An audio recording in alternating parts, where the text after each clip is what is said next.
Disclaimer. The information and education material contained herein is meant to promote the general understanding and dialogue of GAN's processing.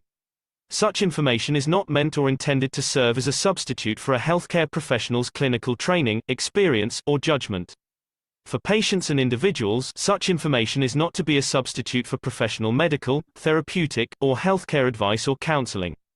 For medical issues or concerns, including decisions about medications and other treatments, readers, viewers, listeners should always consult their physician or, in serious cases, seek immediate assistance from emergency personnel.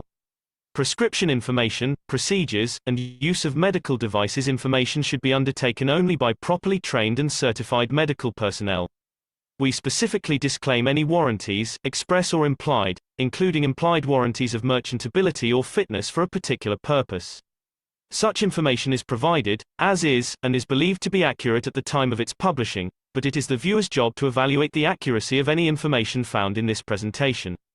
Every case presented is of their own experience, applied by themselves for themselves, and it applies to their case only. Every person experiencing health problems should seek professional medical advice and consult their course of treatment with a doctor. The processes of plasma balancing described herein are a natural process which supports the body but does not replace medical advice or therapies one is already subject to.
One of the things to consider when we speak about going to space is what do we define the space as? And what do we see or what we consider as a space?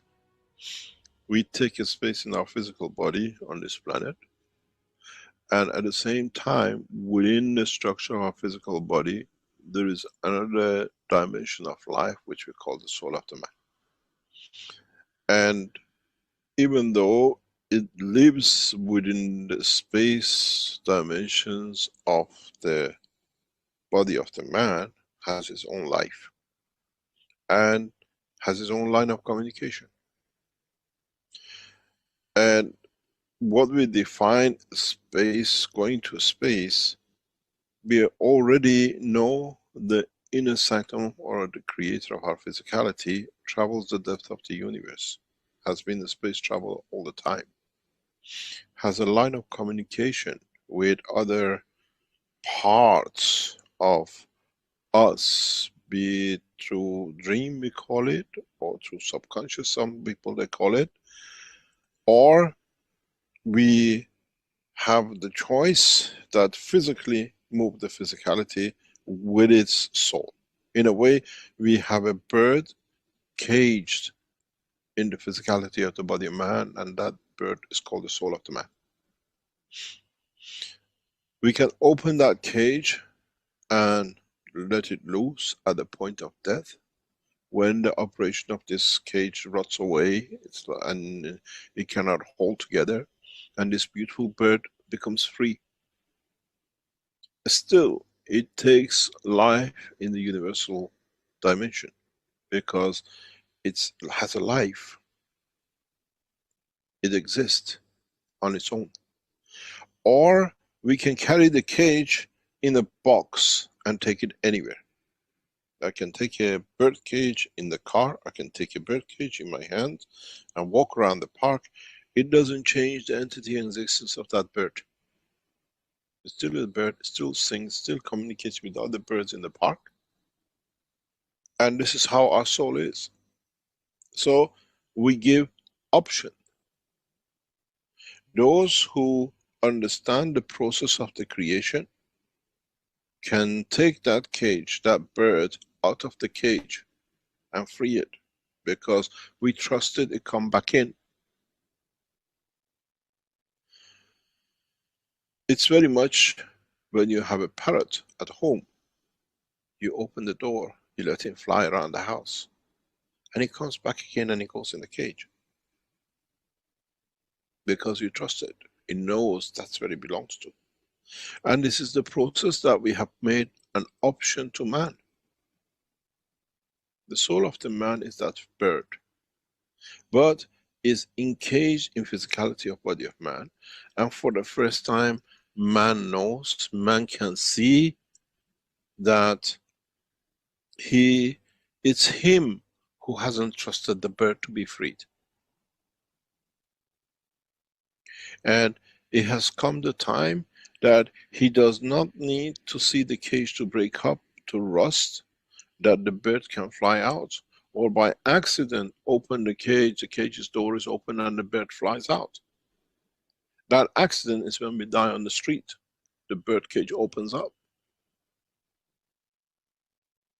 That bird still gets freed.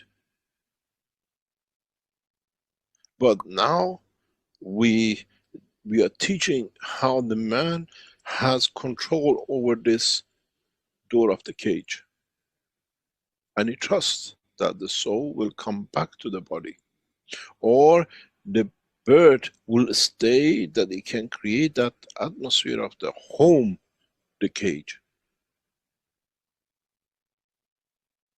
This is the problem we have, and this is what we call it different ways of traveling. But to be able to free that bird without accident, or when the cage cracks, rust, and we call it death, we are teaching how to be able to control, to trust that that bird, when we release it, can come home, or can make a home that we can go to. When my children were young, 4 or 5 years old, they wanted a bird, a cockatoo. I bought them a cockatoo. And this bird in the cage was very young, few weeks old when we got him. And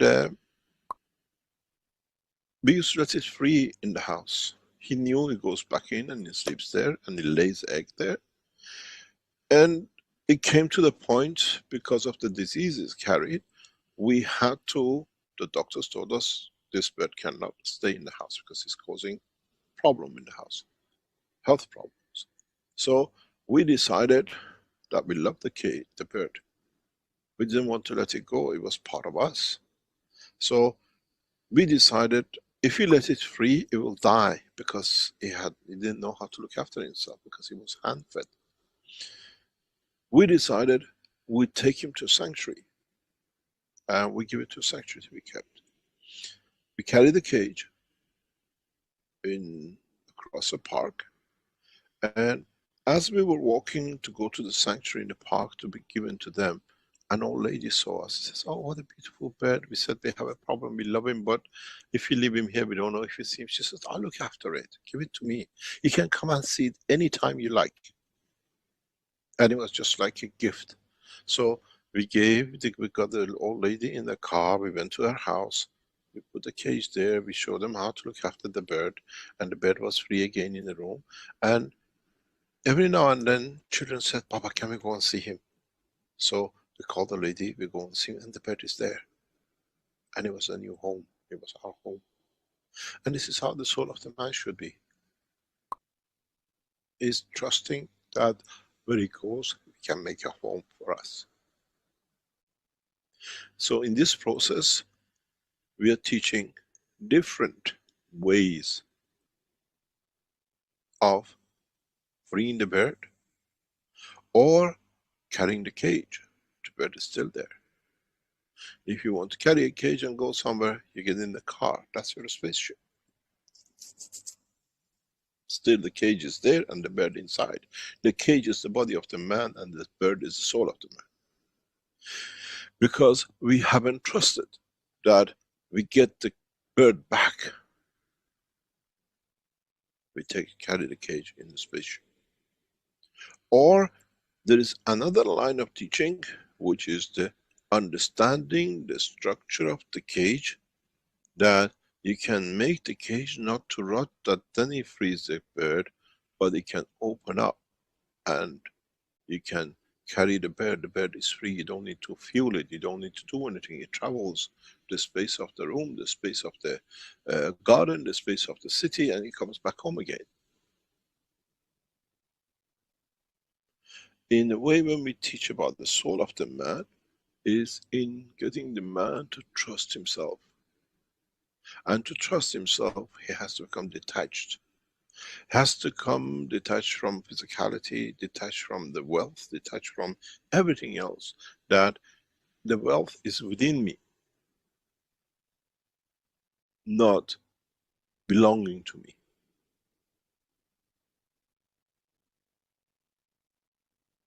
And this is where every man makes a mistake. In many of the teachings I have referred, if you understand that you can put the soul of the man to act with the soul of physicality of the man, you can make anything you like.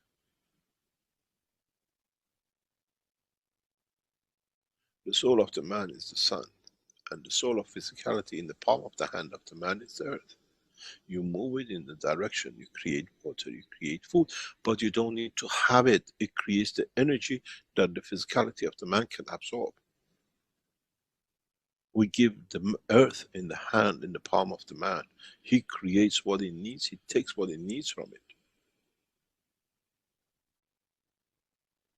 Then, if you understand this, you allow the soul of the man to carry the soul of the physicality of the man with it, and whenever it comes, it makes that hand, that palm, 1,000 meter, 1 meter, in a cage of physicality or in a cage of non-dimension. So, it's not methods of flight, it's the method of man understanding his own potential, his own grace. So, because we have so many people who are so physically attached, we teach about the spaceship for years. This is what it was. They still wanted to see they can get into something. But, as I said, I teach for the universe, not for the man. What we teach in the dimension of soul of the man, many travelers of the universe which hear the soul of me are educated, they understand what they missed. But as this is the last time we bring a messenger on earth, we teach everything for mankind to carry. All the rules are in the book. There shall be no more messengers.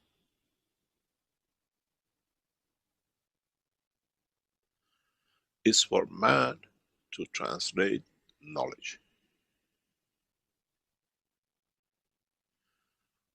Scientifically, and then through the understanding of the soul of the man. What we call theology, ethics. Ethics of using the science in a way that does not harm no one, but it implies and applies the survival of the others. I was talking about this a few days ago, that there is a paper written by me, the station of the scientist as a prophet. The prophets we call Muhammad, Christ or anybody, are for the soul of the man, conduct of the behavior.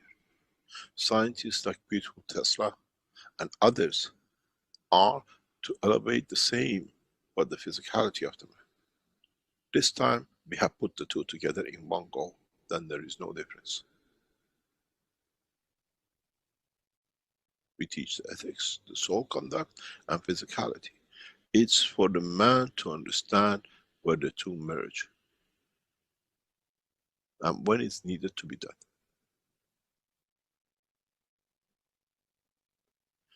the totality which counts, not the individuality.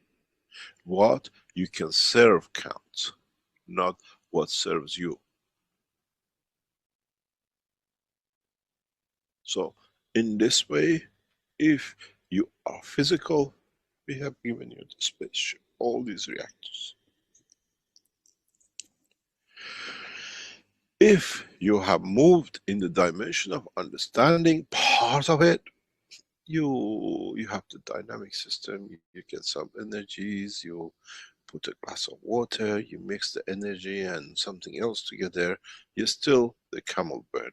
You put the orange, take the energy, but you still want that the physicality that you're doing something with it, you drink the water.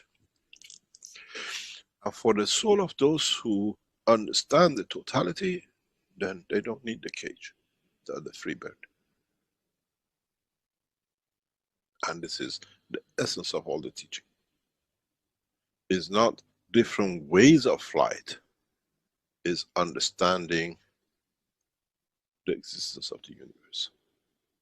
Then if you travel with a spaceship, who do you see? The citizens of the universe in a physical dimension. If you travel with the soul that you can create the physicality, you take that out of the equation. You travel, but you know you have connection with everybody. It's very much, as I said once, it's like you get out of London and you go to New York. You're there on your own, but you still pick your phone and speak to the family in London. It's not finished. Now, the soul of the man, given the man the same opportunity. We teach for the time to come. And we teach from now till that time to come. And that time comes, is not anymore the end of the world, something will happen. Is the maturity of the one's understanding of his own creation.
Hello and welcome everyone. Welcome to the 443rd Knowledge Seekers Workshop here on July 28th, 2022.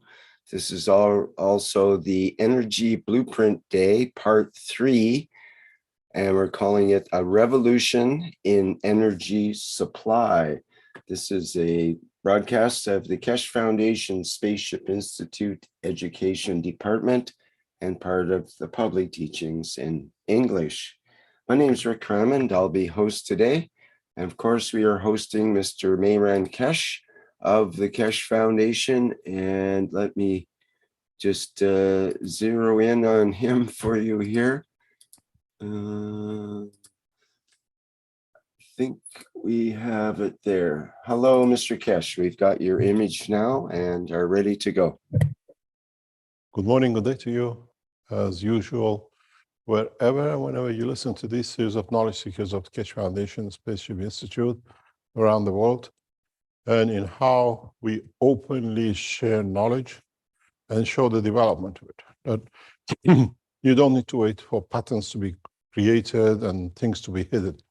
The way the Keshe Foundation as a Spaceship Institute works is we're preparing the whole mankind. It's for you and to gather the knowledge to become the passenger of the universe, as was in the intro. The choice is yours. Now we understand the process of the travel.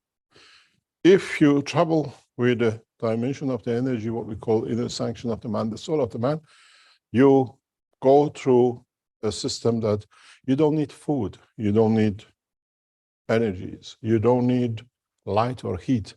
The soul of the man maintains its existence through the work of the universe. We don't see a blanket on the sun to keep it warm, and we don't see a cooling system on it to keep it cool on the other side. It generates heat, it maintains a constant heat, and we don't see anybody serving food to the sun or the earth. So if we travel with the soul of the man, with the dimensional energy of the man, that now we understand more of, we use different systems.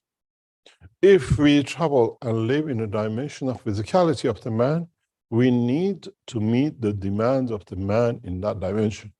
He needs food, he needs energy, he needs light, he needs all sorts of things, medication and medicine, and all sorts of mental and psychological pressures.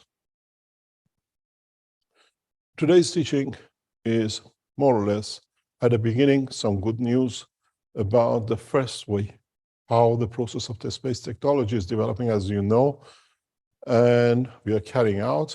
And then we go to what we call the energy unit. In the dimension of the energy of the man, what you call the soul, the energy which we hold within, and we see the interaction of the physicality of the man energy side. Some people call it the aura of the man, how we can extend the soul of the man to cover the physicality, and how we can control it. Then you learn and you control it. We had interesting cases, as you know. We've been test flying flight simulation in the past weeks. And yesterday was a huge step for this process. On Tuesday, we introduced more or less 2 working units for the flight system, which has been developed and changed in the past few weeks to be ready for transmutation of the man. When you travel, you carry the physicality of the man. You have to go to the airport, you have to get in the car, you have to get a rocket to get in to go from A to B to carry the mass, the weight. When you transmute, which means you put the body of the man instead of putting it in a car, instead of putting it in a plane, you extend the physicality to be where it is, but you extend the energy, the soul of the man, to cover the physicality. Now the physicality, as those of you who've been in it, they call it you're in a balloon. In a balloon where you are embedded, you see the physicality, but now you are in an envelope. Going to the airport to take your physicality costs everything else you've done for years, and we know the method. To go with the transmutation means we use energy of this envelope. As I've said many times before, doesn't matter what we put in the envelope. Cash, check. Letters, love letters, hate letters, does not matter. When this envelope is posted, to get to its destination, then it can be anything in it.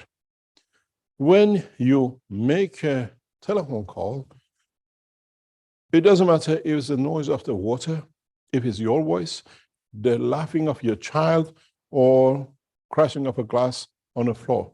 The package carries that noise from A to B, and the person on the other side listens to it. And only he listens because you dialed the right number. You connected magnetically what you call telephone line or satellite line, which is a weak away from magnetic field, to destination point of who it is. It could be one day in North Europe, next day in Asia, the day after in Africa. We connect to it because we dial it, we know where it is, the satellites find it. In the world of creation, there is no satellite, but there's a connection of all the magnetic field of the universe together. If you dial the right number, if you connect to the right person, you can do that, which means you can connect to. This is what you do when you're asleep. The magnetic field pressure of the blood of the man lowers, and then this allows the soul of the man, which is encaged inside, to be free. And it goes to where he wants to. Dreams about the mom, dreams about the dad, dreams about what is concerns of the physicality during the day, or what is to come, because it's structured as part of the whole movement of the field. In the present time, we cannot dictate that tonight I go to sleep, or now I dream of the man, of mother or father who died years ago, and they'll be present in front of me, because this is unknown to us. But we do it in the dream. We accept it that we dreamt. Now we know there is the work of the soul, how the dream is created by reduction in the fields of the blood flow, like a tokamak. The plasma inside is released, so expands and emits mum. In the new space technology, that's what we do. In the new systems as you've been, we allow to reduce the fields of the blood and give that freedom. We take the energy magnetic field of the blood into our system. So now the soul expands, does the whole thing. Most of you been in the system, they call it, you feel you're in an envelope, you're in the field. And we did this for the past 4 or 5 weeks. Many of you have been here, over 100 people, and they've gone through the system to see the expansion.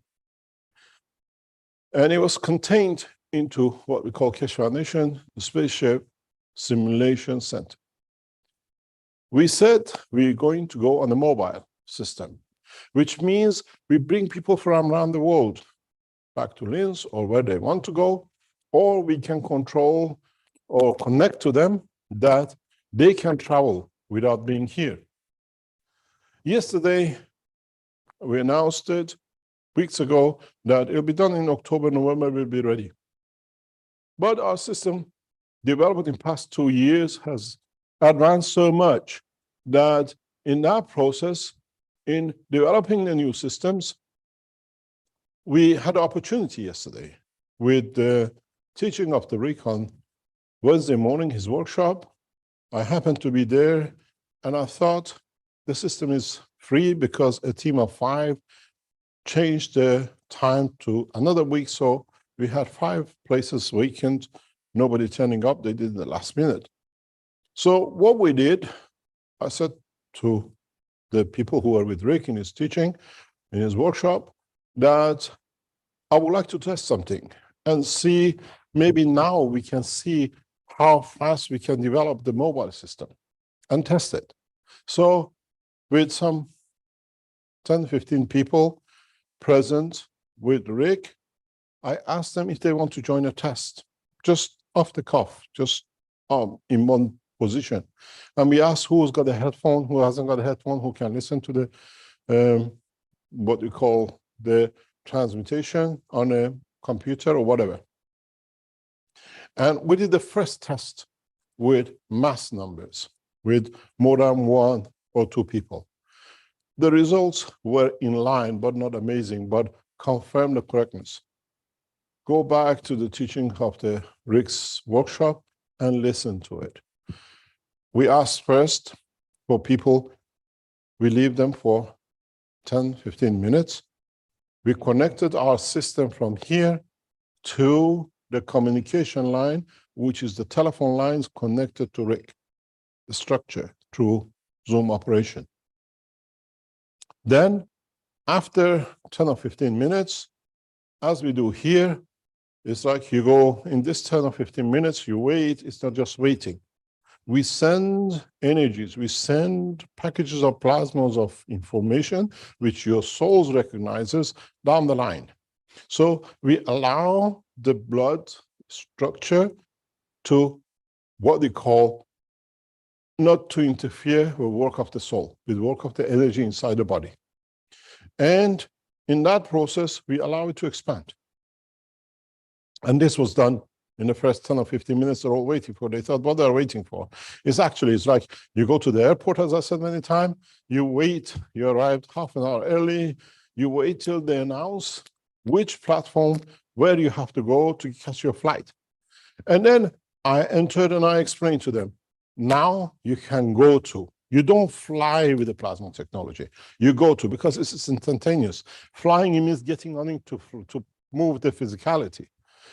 And explain to them, you can go to your mom, to dad, grandpa, anywhere you like to go. It's your freedom.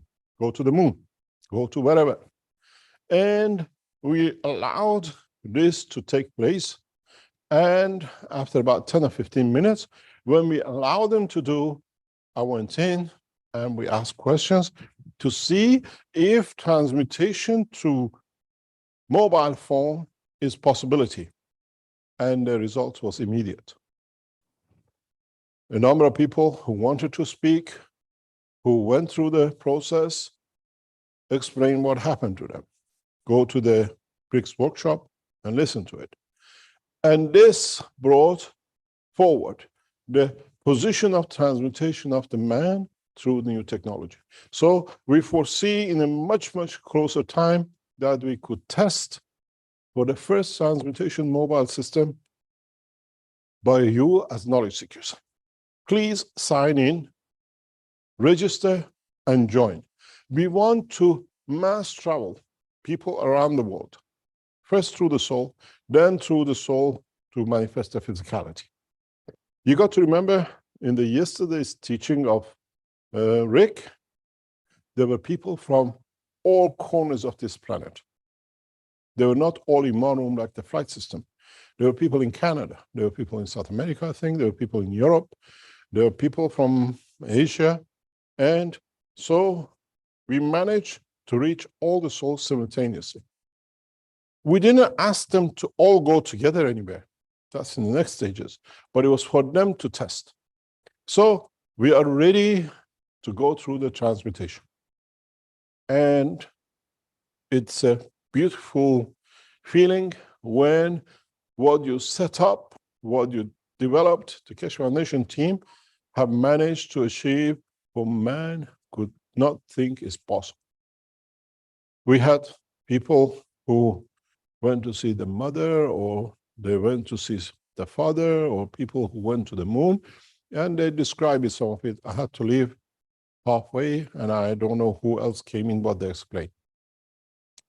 But what it comes to is Keshe Foundation is a space technology. As I said in the intro, we give you, if you want to travel in the dimension of the soul, transmutation, the system is getting ready to go.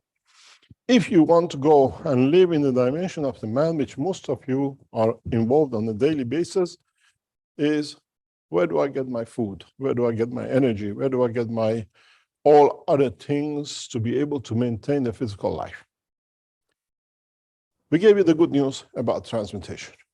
Now, we call this the Energy Day, because what you see today is very important, especially for North European countries.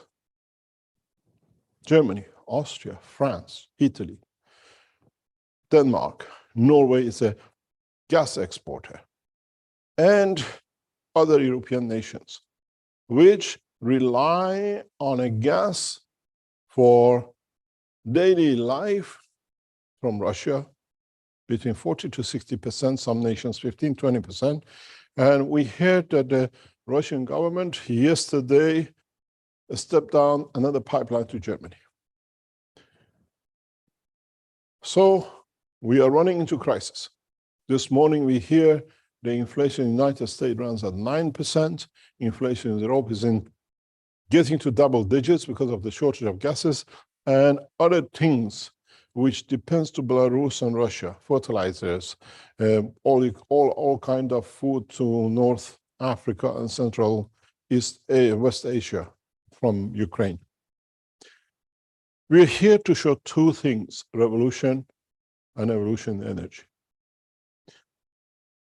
Today, Russia, gas pipes, turbulizers, gases as a liquid into Western Europe through pipelines set and paid for by both countries and different countries to have a guaranteed pipeline energy.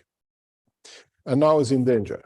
And this winter, using the national reserves of all the nations of the gases, by March next year, there'll be crisis. But so they are cutting by 10, 15% to be lower consumptions. The school will close earlier. The lights on the streets will go down much sooner than later at night. And all sorts of cuts we see. And we bring it to a lot more inflation and everything. And gas fuel prices goes up and the rest. Last week on Monday, we showed you gas, how to make hydrogen from Tehran laboratories and factory. Last Monday in Tehran, we showed an alternative plasma system you can put in your house and use 20%, maybe 30% of the energy from the government, and the system provides the balance of it. That's the system on its own. It's not a power generator. And last Thursday, in the second blueprint day, we showed you a generator. And a lot of people got confused with this generator. That what is this? Why is it so big? And if I bought the plasma enhancement unit, what is this one? Plasma enhancement unit is when you still rely on a government for supply, but you reduce your bill. Generator, it means generating power, and you can use it in conjunction with the enhancement unit, or you buy it, you have an independent house, and you put it in, and you don't need any connection. This power generator caused a lot of problem for people last week. And the reason for it was that the light goes on and off and everything else. The light and the fridge going on and off is, in fact, to do with the matter state today current problem. As long as you see this blue light on, you have a guarantee of supply without. So what you see as a light coming, a system going, we had to put it because otherwise you said, oh, they've got a battery in there and it supplies and that's it. The switch going on and off, the lights going on and off, it shows that the system here uses energy. When it gets to the point of not having the energy transferred on the what we call the inverter, it switches off for a few seconds, the plasma charges off the battery, and then it goes back again. As a generator, you don't have this problem. It's a continuous. This is shown to show the change in technology. When you buy a generator now for 2 kilowatts, you have to buy diesel for it. You have to buy fuel for it. You might have to buy wood for it to burn it, to boil the water, or bring the what we call diesel generator to rotate magnetic field to produce it. You buy a generator today, I bought many of them years ago for our businesses around the world. They usually are about half the size of a 20-foot container. And you get there, you still have to buy fuel for it. If you don't put a diesel in a generator, your hotel business is kaput. Doesn't work. You have no electricity. The beauty with this system is you never need to do anything with it. Plug and play for life, unless something internally goes somewhere with it, which is replaceable. This is a solid state generator. It means once you have it, you're supplied for life. You don't have to worry if the Russians cut the oil, if the Russians cut the gas, if something happens in the Middle East, oil prices goes up, you have to pay more for the fuel, as many of you do. You buy diesel in the summer, which is cheaper, that you don't have to pay for the fuel in the winter, 10 cents, 20 cents more. With this is what you see, what you get for life. 2 years guarantee internationally, 10 years, should nothing go wrong with it unless critically something breaks down. So you don't need to feed it. You don't need to do anything with it. The size of it you see is not the size of the system we get. This has been built to demonstrate what we call the functionality of the plasma. This is done to show you that we see the system is working, energy is consumed, and when it's too much consumed, system takes a few seconds to charge up, and then it goes. So the generators you will get, most probably half size of this fridge, and is a practical way to do it.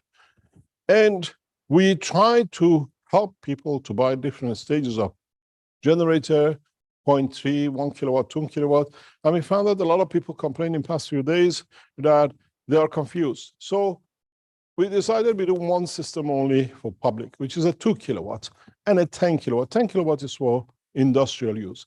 A 2 kilowatt unit is put up as a generator, and we try to start the production as fast as we can. But we said January of 2023, but we go into production as fast as we can to do it. Now we decide to do it a different way. We didn't develop this technology for you as a generator. We did this not to have this, because we don't need this other power. We need this plasma power, what you see as a blue line, for the running of the space simulation system. This is what they are built for. But as we produce energy, we said, okay, you can have it as well. So in fact, you look at these lights in a matter state in your home. We look at this light, that the plasma power generation is going on in our, what we call, space flights. You're physically involved in that side. To you, it was important, the light comes and goes off. To us, this is important. As long as this light stays on, you have power supplied. Even you suddenly surge the power over 2 kilowatt, for a few seconds, you cut off, and then it comes back on again to supply you. The difference between the knowledge of the man of the past is this white bulb and white light gives you confidence. And to the science of today, we look for this dimension of interaction of the plasma. So you get from now on a 2 kilowatt generator is put in. We go into mass production very soon, and very small units, maybe this size. So I create this confusion with a lot of you. If you connect this system with your plasma enhancement unit, which is up for sale for past few weeks, you can increase the power consumption to maybe 4 kilowatts, 6 kilowatts. You can extend it. And then you have to realize most of the time you don't use that amount of energy. Most of them households use about half a kilowatt during the day, peak hours, cooking time, at night television, you go to around about 2 or 3 kilowatts. So you buy a generator independently in a village to light up a few things, and maybe have another dimension to use, and you add the enhancement generator, plug and play to increase the power. It means you put 2 kilowatt, but you can use actually 8 kilowatt instead of spreading to more numbers. And this is what it is. These generators will not come in this size. There's a lot of things in the background here. It's a prototype showing. You will end up with a system like this. More or less, the size gets prototyped, and you see it for you to see that Does not matter what I do, the blue plug, the blue light, plasma energy, which is needed for you, is needed. Don't forget, once you start understanding the work of the plasma flight system, plasma enhancement units, you'll find out the use of these lights become obsolete. The use of heating become obsolete. The way you use plasma gases in two different materials on the wall of the house and now bring it to about 20, 22 degrees balance, this system, used the way we add to it, will do it for you. You don't need to heat with this. With this new plasma technology, with the additions you can put around the house, the whole house will be warm as you need it.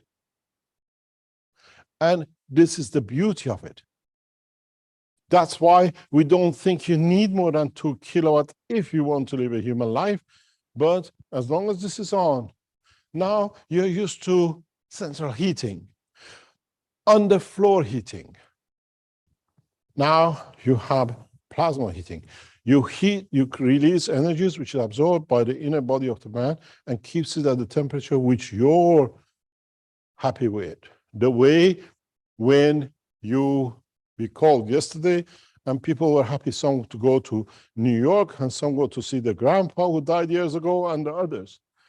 Somebody likes the heat with a body of, let's say, room temperature of 25, he feels that 25. If somebody likes to be in the Bahamas at 32 degrees during the winter, you feel that way. The science has changed. The knowledge has changed. Now you are happy with this, I give you this, no problem. This is light. I can plug it anytime. It still does the same for you. It beeps a little bit, charges it back. You're happy as human usage. But this beeping is nothing to do with the structure. This is for you to show the system is working. The fridge runs, the light is on, there's not enough energy. At the moment the plasma is charging the battery, give it a few seconds, battery is charged by the plasma system in the background, and voila, your physical need is done. The fridge comes back. But in the generator you don't have this. It's a continuous flow. It's a continuous energy. This is here as a demonstration for you to see the production of energy. So the plasma generators are there as put on, and it makes you independent of everything. Because later on, when we add the food system, the environmental system, the what we call the warmth and heating system, then you don't need any of these. You're used to, as I said, the latest thing is underfloor heating. Now we heat the body of you the way you like. The husband and wife sitting on the same sofa, somebody is too hot at 23 degrees. The other one likes to feel to be in Bahamas, feeling 37 degrees. He feel that. Change of knowledge, change of technology, as we could not, if you remember in early 90s, when the first mobile phone came, it was a suitcase and a hand phone we used to carry, and it was very posh to have this. Everybody was shaking, oh, I'm very good, I'm advanced with technology, with a suitcase in my hand and a phone. Even they were not talking to anybody, it was so I can do it. And now it's fashionable with the little microphones, little handheld phones. This is that what it is. The evolution of technology, this is that suitcase with a hand phone. In a few years' time, this will be packaged that will create food, energy, and everything else. This is the beginning of revolution in the science of man and the technology it brings. So we understand fully that this is a demonstration unit, the functional plasma 2 kilowatt. It'll be a small package. And you want it to be this beeping. This beeping is for you because, you know, critics of the Keshe Foundation, oh, he's got a battery in there and he's charging. Anybody can put a box in there and light up. Now you see it. We know what we have, and knowledge seekers, you've seen what he can do. Now, we come in the evolution of the science, the way we never knew before. As we talked about the Russians, as we talked about the gas, all of you are very happy. You're used to. Most of you who don't live in the central line gas pipes, you're used to this. Yep. This is your gas cylinder. The gas in there, most probably liquefied in Siberia or somewhere else, or in Qatar, or in the gas mines of Iran, comes in huge super tankers of gas with the, if you see them on the oceans, it's like big balloons next to each other, comes to your country, they plug it in, fill it up, you buy it, you take it home, you cook with it, you burn with it. Some of you become a bit modern because the price of fuel on a gas is cheaper than a diesel and petrol. You convert one of these tanks and put it in the back of your car, and you've become hybrid gas petroleum. The new version is hybrid electric petroleum. So you carry huge amount of liquid gas here in this container. And when it finishes, you have a switch in the car. You go to the what we call petroleum, and you burn the fuel, or you switch into electric. Now electric motor runs, or at home, sorry darling, gas ran out, no food tonight. You forgot to buy gas. Now we have nothing to eat. You forgot about the gas. There is no heating tonight in the bedroom in the winter. This is man to today's knowledge and technology. And this is what the Russians are playing the roulette game with the Europeans. This is what now Middle East nations with the gas are playing with everything else. We showed the hydrogen production through what we call the Iran presentation. Rick, would you like to show us when the Iranians showed us the production of hydrogen in Tehran last week, if you have it available, that we all remind ourselves. In this process, we showed in a simple way, we can produce huge amount of hydrogen. But hydrogen is a different material. Your houses are not used to it. Industry uses it for something else. This is the beautiful lab in Tehran on the flag of the Iranian nation and the Keshe Foundation. We showed this was the power supply, but how we can use the plasma technology, and we extend the time by 3-4 times. We have a video of the burning of the gas, which was produced in Tehran. If you can show us that one that we see for the first time, we showed how we can produce gas at will at any point. Do you have that video? I can. Yeah, it's shared. If you can take the other screen. Okay, just a minute here. Klaus is playing it in the background for you. If you can replay it on the main screen, please. Okay, just this a second. we showed. You have to expand it. You have to expand your screen. I have to stop my sharing first, actually. There we go. Okay. Start, and we can see. I've got a 20-minute video with the full presentation if you want that, but maybe this is enough. We just need this part. Okay. So what we showed in Tehran was that we can produce atomic hydrogen and convert it into gas and burn it. But the beauty of it is that this never been done. And this can be like what we saw in the generator, everlasting supply of gas. We don't need the mines to gas it out. We produce it as we need it in a simple way, in a simple technology. And the hydrogen, you buy it for all sorts of welding and other purposes. It's not a common use. So the Russian boycott does not affect us except in construction and some other research facilities or other things we use with what we call the production. In this process, we come to understanding of the totality. Can you show the gas, the hydrogen in Tehran? If you can take sharing from here, Klaus. Rick is trying to do it from his end. Can you go to the beginning of it? This was done in Tehran, very rapid, to show that we can produce gases, and it's a hydrogen, and it creates flame. That's the only way you can show it. And this is a breakthrough in science, which means now we don't need mines. We don't need any alternatives. There are other alternatives in the market that produce hydrogen, but it costs a lot. This is said to cost not much, but in a way, you don't need heating, you don't need anything else. It's a natural process. This changes the game from that point last week to this week. This week game is we are going directly for the government. Directly for you at home, if you understand what you're doing. And most of the gases we use for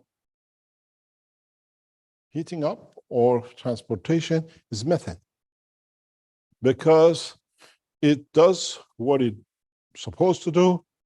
In the process of even the gas coming from Russia, we allow this gas in open space as a liquid to convert into a gas, burn it. Mainly, we use methane in it, but they call it liquid gas. You buy it, but methane is the perfect way for it without a lot of other problems. And if we can produce methane at petrol stations, produce methane in these cylinders at home, because in the house you burn is a methane with some smells add to it because it's odorless. You can only detect it by certain systems which detects methane only. When somebody comes to the house or you go to check, they have a detector with them. And methane has never been produced. Because if we can produce and mass produce methane, you have changed the energy game. And today we show you. Keshe Foundation has achieved this progress. And you go to Qatar, you go to the fields of the Russian, Siberia, and the rest to get gases, you destroy the environment. You do a lot of damage. From today, this is your mind.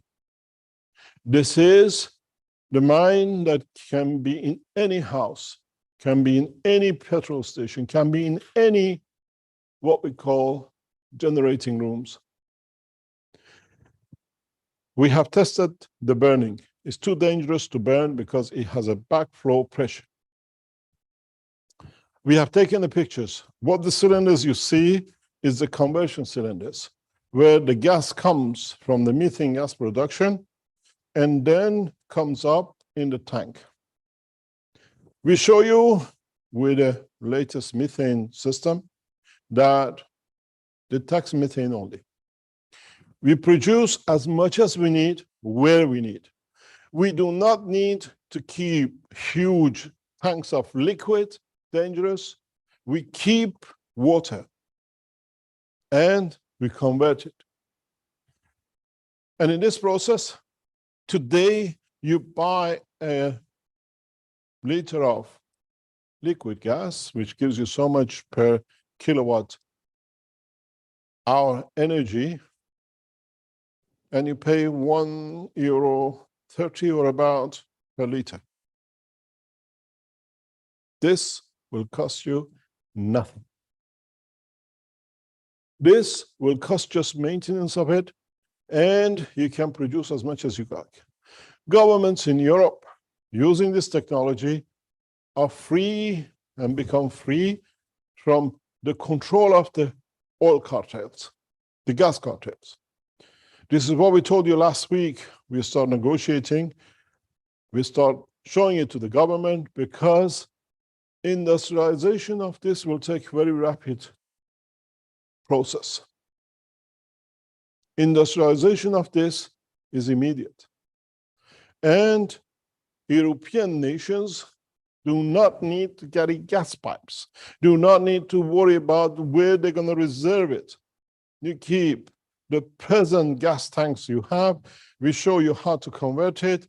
You become independent fuel generator. You become Qatar in your own country. You produce as much gas as you need. The drop in energy supply cost will revive the industry. It'll bring a new game in and will change a lot of things. In a way, what we say to you, as the old song says, goodbye, pain and suffering. We are done with. And your new gas, new methane supply, plus the hydrogen we gave, we can give you other gases, because once you understand the technology, you know what to do with it. I show you the parallel to it, the third gas, which is the CO2. The third pipe here is producing CO2. You see the bubbles, and it says we have 656, I don't know if you can see it, CO2 particles per million. We put this in a cage and show you how much CO2 we produce. At the moment, there is a big problem with CO2, global warming. Thank you very much for Dutch people who created this. But if you go to a farm, a greenhouse, they burn gases to create CO2 for growth of vegetation. If you want to make your fizzy drinks, you need the CO2. You want to make a fire extinguisher, you need the CO2 to be added to the water. The beauty with this CO2 is very much different. We explain later on.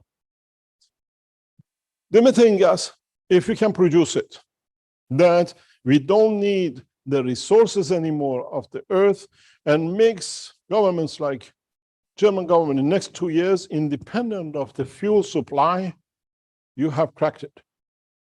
Those of you who are German, call your televisions, call your people and tell them to watch. Those of you who are Austrians, tell them to watch. What we're going to show you, we can show you the burnout we had in the lab. That's why in the environment of here, it's not safe to do. But we have brought a meter which shows you if we produce methane and how we produce methane. Does somebody wants to come and test this, please? We show you that we connect the international devices, detectors. Klaus is volunteering, he's coming to show you the production of methane gas, which is held in a small amount in this cylinder. You can see it. Do you have the microphone? Yes. Can you hear it? Do you have it? Yeah? Klaus, you can explain. Yes, You're we're not, using here. we can't hear you. Can you hear me? Can you hear me now? Can you hear Klaus? No? No. Just they have to switch on the main terminal that his switch will come. We show you how we create what we call methane gas. And this will be a lifetime production. Means if you use gas at home for heating, or if you use diesel or mazout, you call it, you can easily replace it with a gas which you produce at home. These should be standardized by the governments in a very rapid way and will be in the house. In a very near future, when you buy a house, they tell you, do you have it or not? I'll give it to Klaus to explain to you. Okay, you can hear me now. Yeah, you got to go close. Okay. In order to measure what we produce, we are using an instrument. Is Come called close to the camera, they can see it. RS. And we can't quite hear the audio very good there. Can you Okay. hear him now? I can Just talk a bit. louder. Bit louder. Yeah. Okay. So we are using this methane gas detector called RSGD36. It's a standard device to detect methane in gases. And as soon as you see one of these bars in red, it detects methane. If there are more bars lighting up red, then there's a higher concentration. We are measuring here in the air, which means as soon as there appears even 1 bar, we produce methane. And I'm gonna place this detector now. I have your microphone. Yeah. Yep. You got to zoom in to the detector.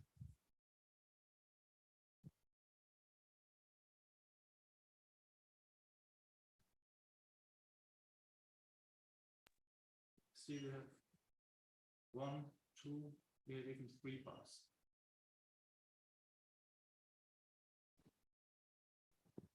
Depends how much we request from the system gives. We are not requesting from it, it's just building. If you notice, the minute we release the gases, it was a bubble requesting from the system to do. Now constantly keeps it at 3. If we change the parameters in the back, we can go to 4 and 5. But this is safe enough for us to show you. We have achieved a mass continuous production of the methane in the system. So what you call the methane production, gas production to release Western Europe from this dilemma is over. Would you like to test it again, that it wasn't one-off? Okay. And you can, because we emptied the tank to 1 level, Okay. we do it again. Give me the microphone, you can do. You can see here, the bars went back to 0. There is no red bar because the sensor is away from the source. I'll have the microphone.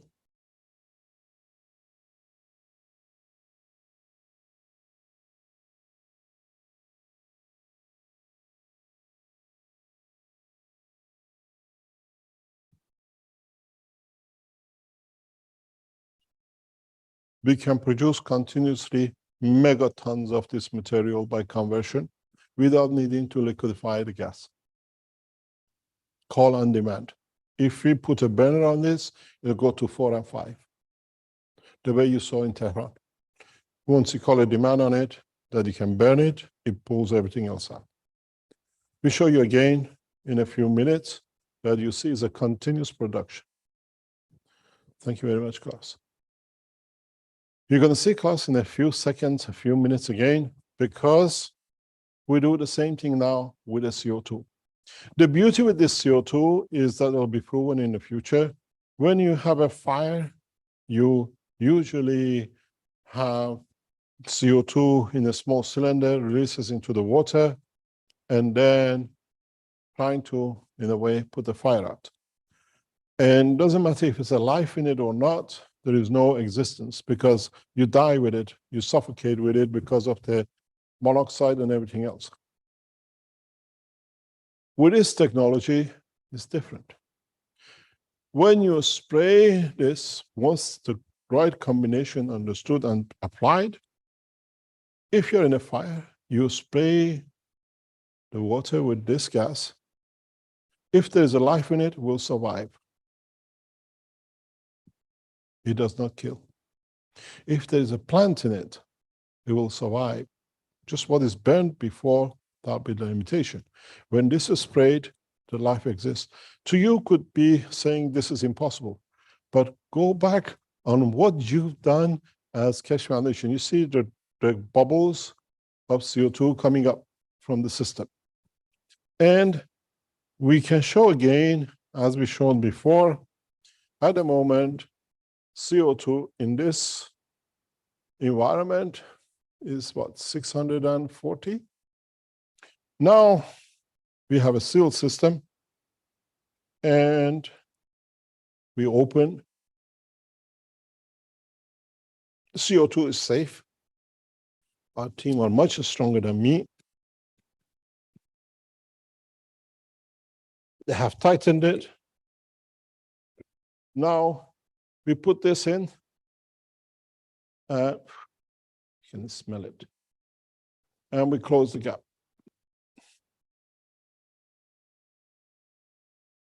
And we leave it to build up. And we'll see that we are producing Now we've gone to about, can you come any closer? Can you bring your camera in, because it has to be in the confined environment of it? Can you see the digits?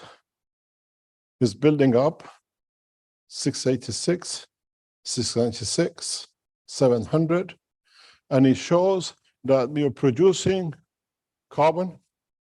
Again, a standard tool you can buy, and builds up. This has a huge application. Forest fires. Applied with this, you don't need to throw water, and where the water touches, the gas spreads, covers the whole of forest. It's a different ballgame again in science and technology. You're releasing gases on a constant basis that when you have a house on fire, the fire brigade just sprays a small amount, the gases will take over. But the life doesn't die because of the CO2 blockage. And you know all why. You, as knowledge seekers, use this CO2 for connection for a neural system. You've been using it in different applications with the zinc and copper for corona and the rest. This is in a physical condition, CO2, but in a plasma condition, it's a lifesaver. And this is a game changer again. So we've shown hydrogen in Tehran. You've seen methane today. You've seen CO2. So it shows the Keshe Foundation technology through plasma technology has opened up a new dimension in the world of science and technology. Independence from the resources. On demand when you need. And you can buy these today through Keshe Foundation.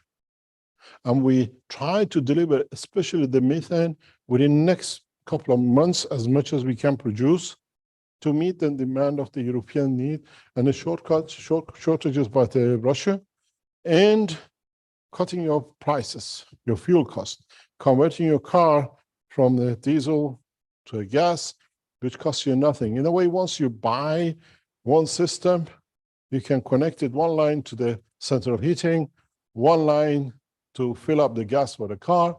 And if you understand the next stages of combining this with this, you have a permanent power generator.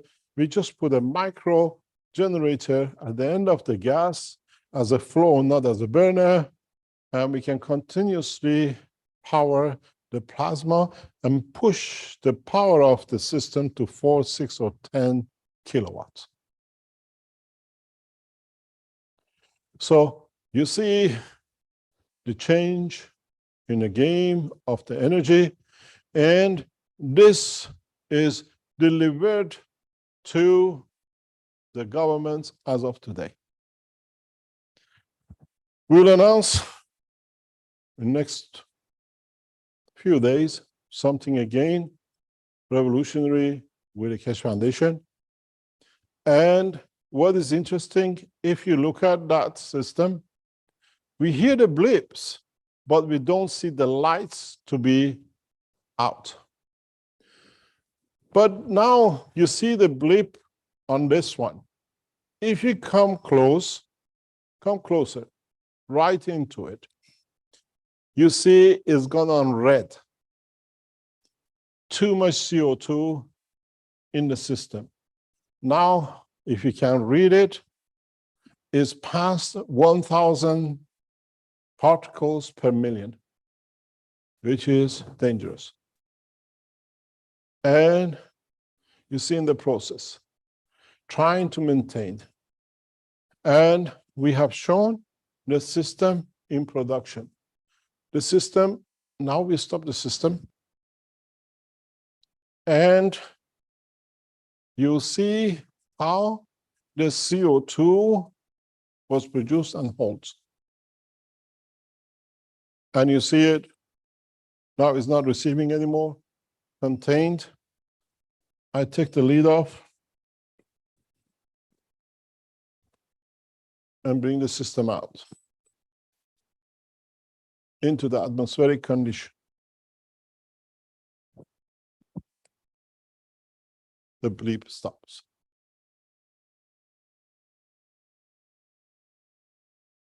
Those bubbles you see in the container is the CO2, and the same bubble in the other container is methane. And scientific tools, equipments, standard tools supplied by authorities and the governments and laboratories, which has been approved, is showing the validity of the knowledge. So we can produce any gases. Now we have the knowledge. If you remember, all goes back to this machine. It's in the background. Material enhancement unit. If you can zoom on this one, you can see it. As it says on the side of it, material enhancement unit, which means we enhance the production of the material. The size of it in a matter state to make gold, zinc, aluminum, whatever you like, is in a way what we call gas enhancement unit, which means we're converting the fields into material. Proof of the concept of conversion, that we can convert energies into matter the way our Earth atmospheric condition does. And you see the two systems. What we told you years ago, we built the system 2 years ago. Now you see it for the gas production. Hydrogen and helium. I go back to something which is very important regarding the hydrogen. At the moment, the hydrogen, as we said before, is used for different usages for 3 or 4 advanced nations for as weapon, hydrogen bombs, which is supposed to be a lot of control on it by United Nations. It needs a small knowledge to change the hydrogen atomic, the way we showed you, we spoke about the CO2, will be used on the human body, to monoatomic hydrogen as a plasma.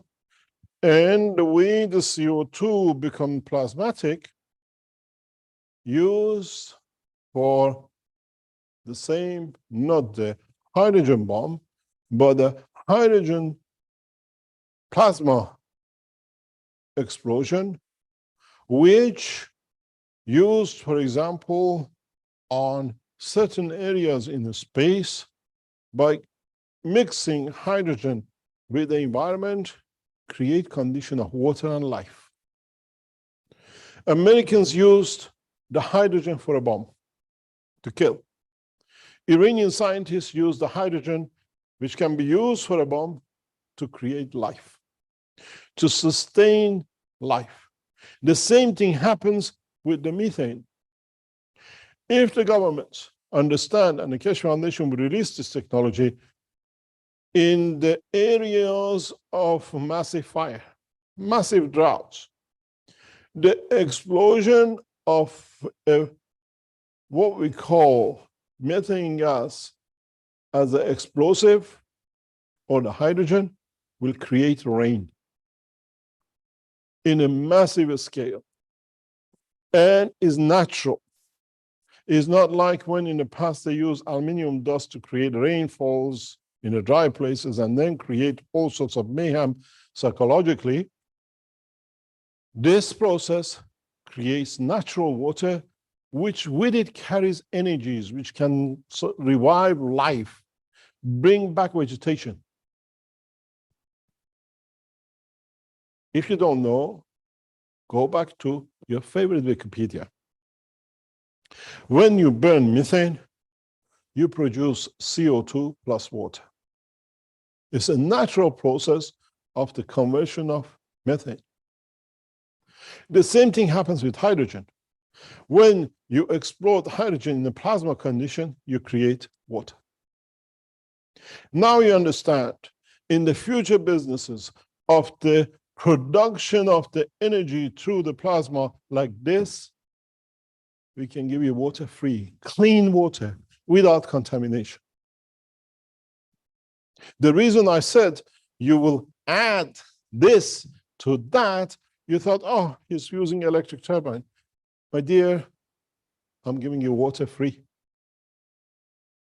This is your water resources.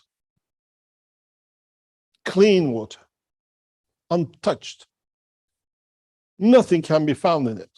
I remember in 1990s when the Eastern Bloc opened up, and I used to have an office in Almaty in Kazakhstan. By the order of the government, I was taken to a very remote part of Kazakhstan. We arrived there 12 o'clock at night, and they said we drilled 10,000 meter drills here to get to oil and gas, and we found this water is pure. What can we do with it? And it says at 95 degrees constant. I got those times Coca-Cola bottles we had in the car with us, and we filled it up. We brought it to Europe. I took it to the laboratories in England, and they said, this is so pure, there is nothing in it. It has not been touched for millions of years. Where did you get it from? This is the water which these systems will give you. If the way you add smell to methane, that you know your cooker is on and you left the gas on, we add specific materials to methane that at the time of explosion release life. You don't need to water the farms to grow materials to buy fertilizer.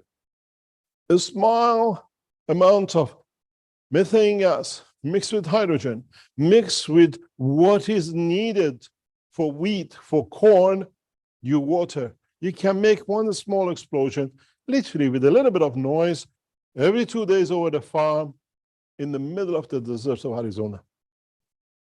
You don't need to do what the American did, tap into the base water in Texas and drain it, what was there for millions of years. And now Texas is back to drought with nothing in it because the water is finished. The American government, give me a chance, I'll bring back the desert of Texas to be as green as the jungles of Africa, with one small adjustment in what you use as a hydrogen bomb to kill. As Iranian scientists, we put life into it to bring life back to you. And this is the change of the game.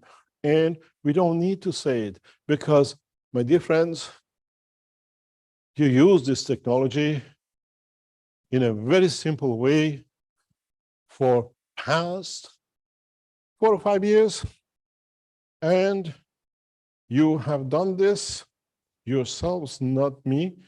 It's been done right across the planet, and we know up to now you had to water the farm and add gases to it.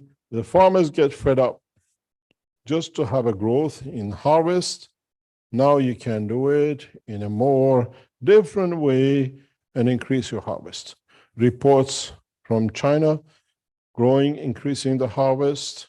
Reports from many of you for how your vegetation and vegetables and other things have grown so much has been on the internet long enough.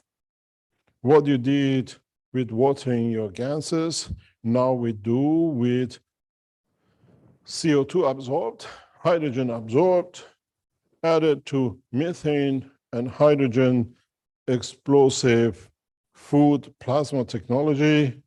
And many of you, we know what has brought to all of us. You can see on the screen the difference between the two. You can see on the screen from the data, you knowledge seekers, these are pictures from you, how it'll change things. How nations' food supply will not depend on the season. You can see the size of the one on the bottom and the one on the top using this technology. So as we've done with the space plasma flight unit, amalgamating all the knowledge together for that purpose, now we amalgamate all the knowledge with this technology for nations. No need for Russia to boycott the gas into Europe, that the farmers in Holland don't have gases to grow vegetation and beautiful flowers of Holland for all of us to enjoy around the world. The same will be for African nations. The same will be for the South Americans. The same will be for Australians and the rest. With this technology, we make Earth a heaven to live in, where we don't destroy anymore, where whatever we do is for elevation of the beauty of the planet. And you're part of it. When you buy the gas unit in the house, when you burn, the things added to it which does not affect the burning will bring joy. Transfer the energy into the food, transfer the energy into the house. Now you're scared of leaving the gas on open. Now you leave the gas open because it carries elements of the natural basis that it becomes food, it becomes joy. Methane in this process has the same process as what you used in CO2. But it has to be done in the correct way. And then we understand the whole process of life changes. And we are here to bring that change. The knowledge and technology is for that change. Those of you who would like to still go to the fuel station and blame the wife for not buying the gas cylinder, you're quite welcome to it. And those of you who will sit in the cold of winter on the blanket because you cannot afford it, it's your decision. In a way, as they say, the choice is yours. Choose this and suffer with the shortage of gases in Europe. Choose this and bring prosperity and life back to Europe and the rest of the world. This is why we call it evolution in science, evolution in energy, evolution in understanding. In a way, no nation can be taken to ransom by another for God-given rights of food, energy, and light. This is where the Keshe Foundation stands, and is the responsibility of you knowledge seekers to show this to your governments. Call your newspapers, call your television companies. They can come here and test. They can come here and breathe it. They can come and see, eat it, drink it, whatever they want to do with it. Something which you have not realized, or go back on the last week, last Thursday, when we showed the system, is a hidden knowledge. Go back to last week and you see how frequent the lights were coming and going. And this week, there's not that much of it. As I said before, it's like I stand here, the sun, the light, the love of Creator shines on all equal. How we use it depends on us, and how we share it depends on us. And the same light as you see on that system is here. To you, the reason these lights are not coming on and off as often as last week is there. To a scientific understanding,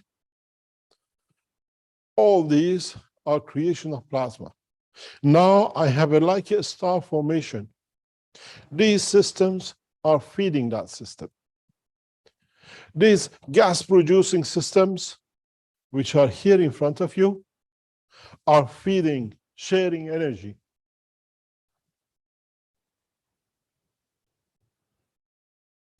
In a way, they are backing the battery up. I don't let you go down because you're low, we give you. This is what I told you in a coming time when you have one of these installed in your house, would you like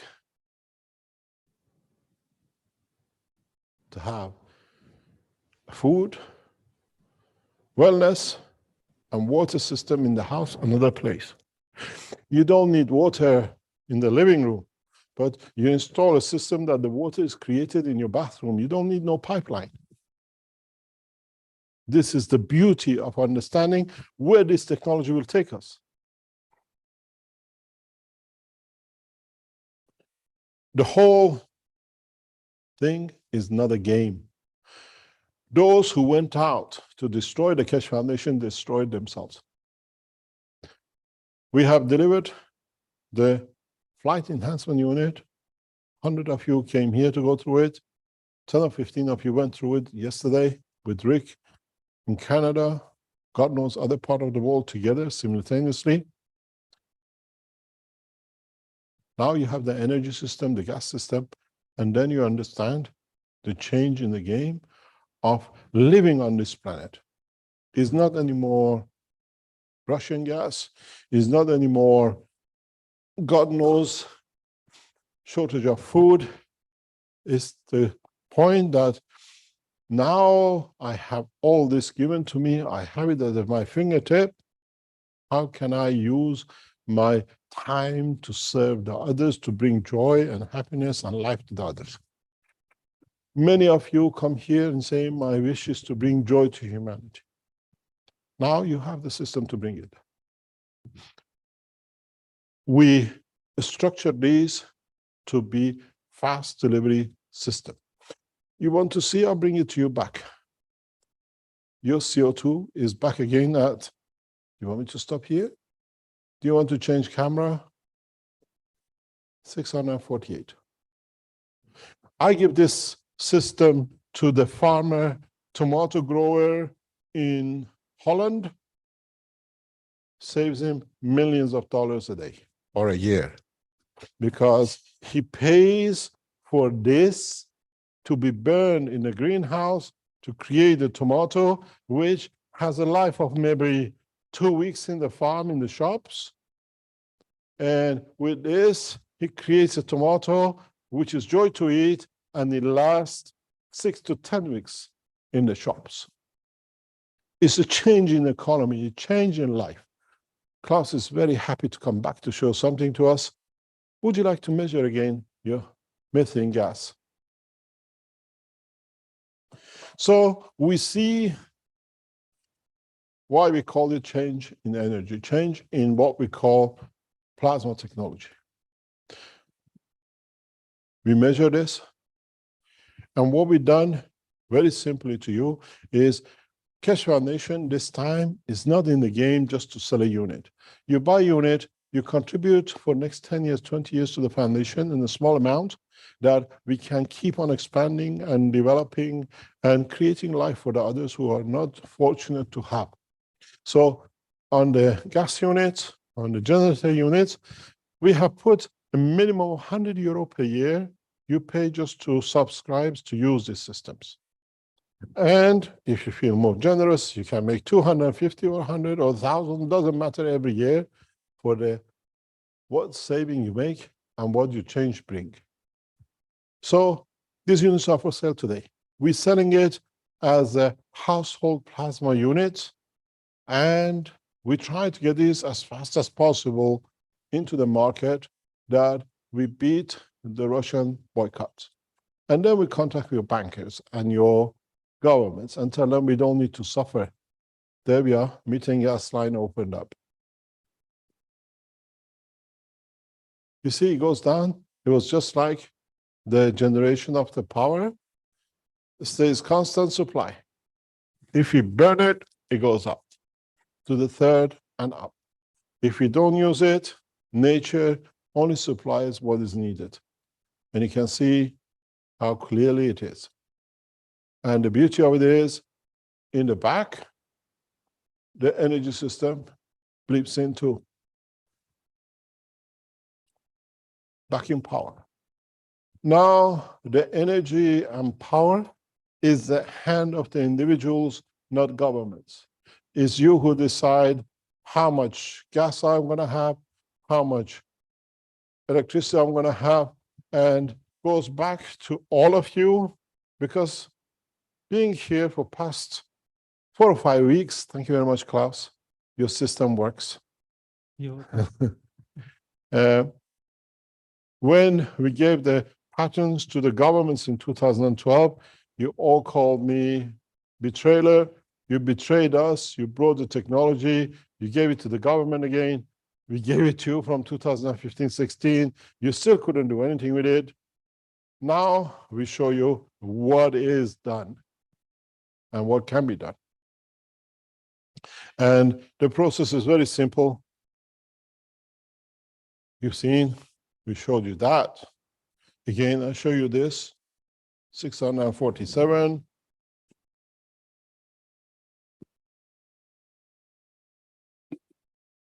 I'll give you a little bit of gas. Oop, it just was too much. You had the bubbles in it. And then we see it again. We build up, we wait for it to shout at us and tell us what it's got to. And you see it, 654, 656. We're building up the CO2 production, but the natural CO2. And the system will carry on the same way. Now we allow the flow in it, and you see the gas production increases, and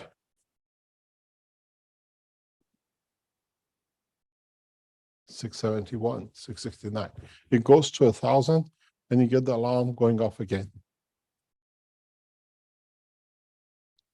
So the game is in energy and gas supply for the Russian government to boycott is finished. But the beauty of this is when we see these gas generators released, used by the government, is not just for this year.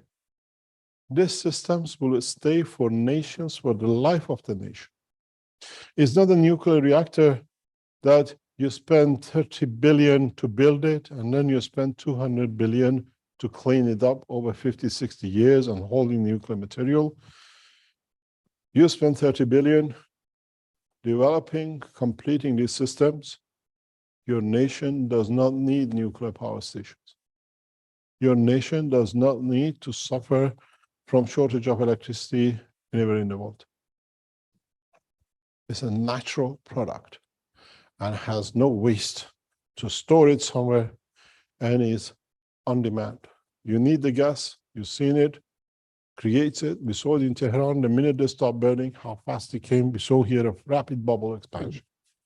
So this is the evolution in science and technology, and how we go about it and how we increase it and how we add to it mainly depends on Keshe Foundation knowledge seekers and the structure we set around this program.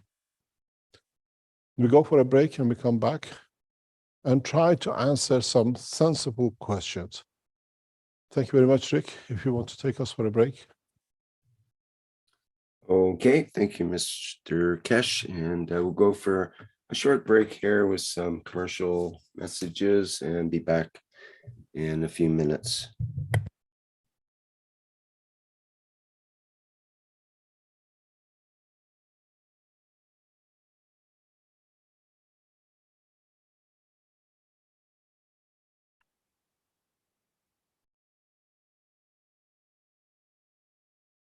You see beautiful pictures from Keshe Foundation Space Center in Linz. Above us is a UFO, and inside us is a spaceship with all the materials in a UFO. So what you dreamt to have to fly in is above you, and what you dreamt, what you call aliens have, is in the hand of the man. We'd like to go for a break.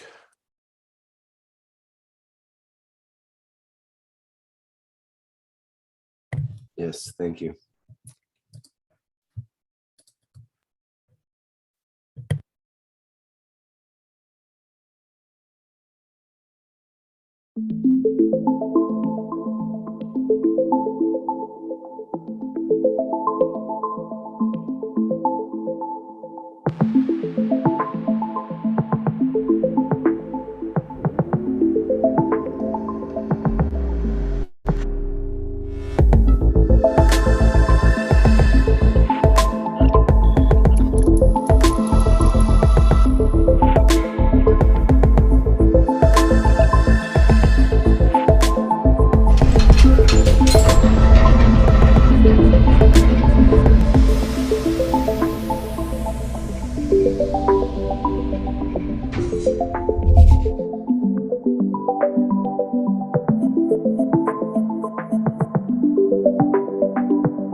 The new Horizontal Enhancement Spaceship Unit.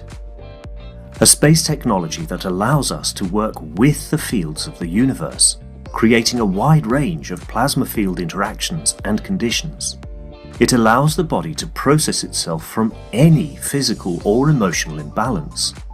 Once this balanced condition is achieved, the soul and emotion of the body can follow to find their balance and elevate the whole of the man. The new Horizontal Enhancement Spaceship Unit, technology of the future through advanced plasma knowledge.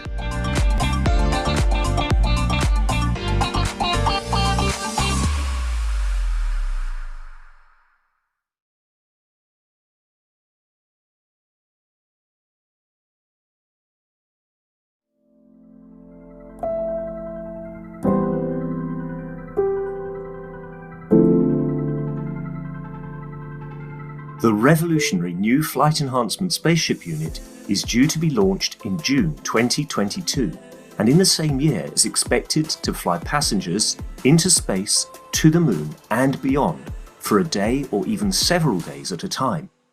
There is no need for the Flight Enhancement Spaceship Unit to carry food or medicine, as it is equipped with the latest space technology for transportation, transmutation and deep space operation.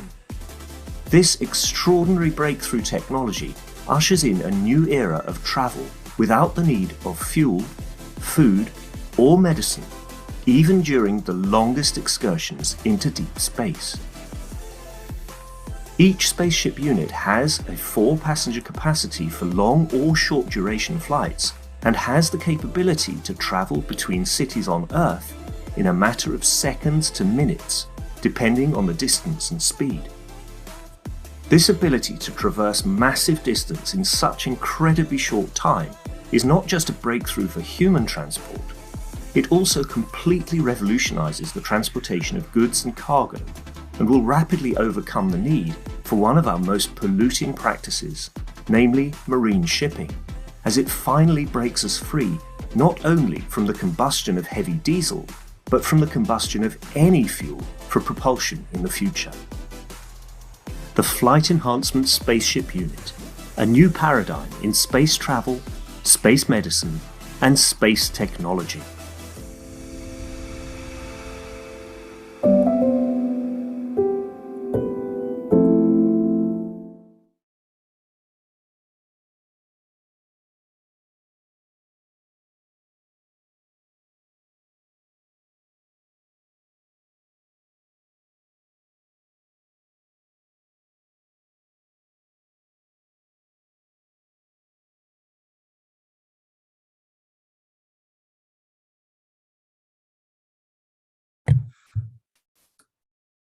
Okay, bear with me a second while I get the correct frame up here.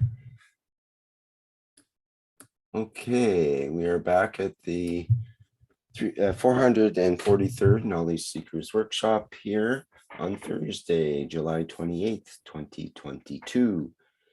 Mr. Kesh, are you ready to deal with some questions here now? Yes, but I want to just go back on just what you just shown as advertising for the moving a cargo or 4 passengers. If you understood what we said at the beginning of today, where we are about to go on the mobile transmutation, then you understand the next step in the process of transportation. If you want to ship things around, the way we expanded the soul of the man beyond the physicality of the man and we move the envelope is the next step for transportation of goods. If you go back into this system, the original system, which is here, and I don't know if the camera can be brought here, if you can go on our camera. I don't know how much you can move. You can't move because he's grounded. Can we go on the camera, please? Come back to the enhancement unit. If you go back, would you like to change the system, the screen, please, Rick, to allow us to come in? If you can share. Okay. When you look inside this system, again, look at a different dimension and not produce it as an enhancement unit for production material, using it as a soul, the same as what we did with you yesterday in your teachings, Rick, and extend the field of that center system beyond the physical boundary of this system. Doesn't matter how many tons you put in this container. You order a burger from Burger King, they put it in the envelope of a system which is preset like this. Now you call Uber or you call somebody else to deliver with a bicycle to your house, the food will deliver down the line to you. This is not any more fairy tales. We've done, we know, and we are there to do. You have a cargo in China, you don't need to pay, I was told $17,000, $18,000 now to get a container from China into Europe. You increase the center, the container is here not in 8 weeks. The container here is in 8 seconds. Because now you can understand the implication of the technology. There you see it as a sun to create materials. Now we create as a soul for a system. And you see a lot of things changes. What happens to the customs? Who's going to pay the taxes for customs? Have you paid your VAT? Or we make a one nation, one planet, one race, and then we tax equal to pay for the expense of all of us across this planet. Not if you're American, you have a good time on the burden of the Africans, or if you can bring something from there on the burdens of South America or Asia. This is the change, and the governments have to get used to it very soon. So what you thought in the system for your soul to expand and travel where you want, or what we did yesterday, now we make the same system here. This is your new envelope. What you want to carry in it. Would we smuggle people the way we do nowadays? Or would we bring the joy and what you need at home and do the same delivery? Do we need huge containers, or we deliver item by item as you need instantaneously? Now you see the change is on, and the implication of it comes by the knowledge seekers. Governments will not listen till we actually deliver people. We have a problem here we have to resolve in the next few weeks with the Austrian government. Behind these doors, if you turn the camera, would you like to close your door, please? Just wait. Behind these doors here, as I turn, is the most advanced space technology man ever known. If I open this door, the systems are running. There is no difference between what's behind this curtain and what sits in that enhancement unit. Is the knowledge applied in 2 different ways. There you see a gap. Here we see the knowledge of the creation and the flight, the way the universal community flies. You can't see it, it's so beautiful. It's beyond imagination how a small system, small structure has changed the life of man for transport and everything else. If we go on to the level, go to the understanding of there is no difference between what sits behind that door and that door in the enhancement unit, now we solve the knowledge. We have managed to bring the science of theology and physics together. And that's why we said the messengers of now, as it was at the beginning, bring the 2 together. Because you cannot have one without that.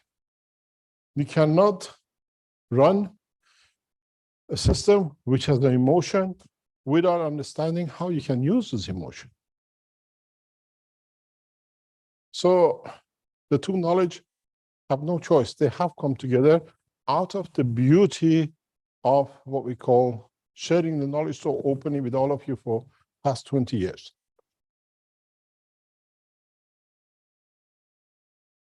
Do we need to be aliens, to be foreigners? Do we need, as we heard this morning, what the Hungarian president said over the weekend in Romania about how many Jews you get in the matchbox? Do we need the rest of it, which he came up? And all the rubbish, which is nations should be no others. Now you have not seen how the nations will mix. I like to live in Austria today. Next week, I like to be in Beijing. And the week after, I like to be in New York. And no government can control where I'll be. It's my decision.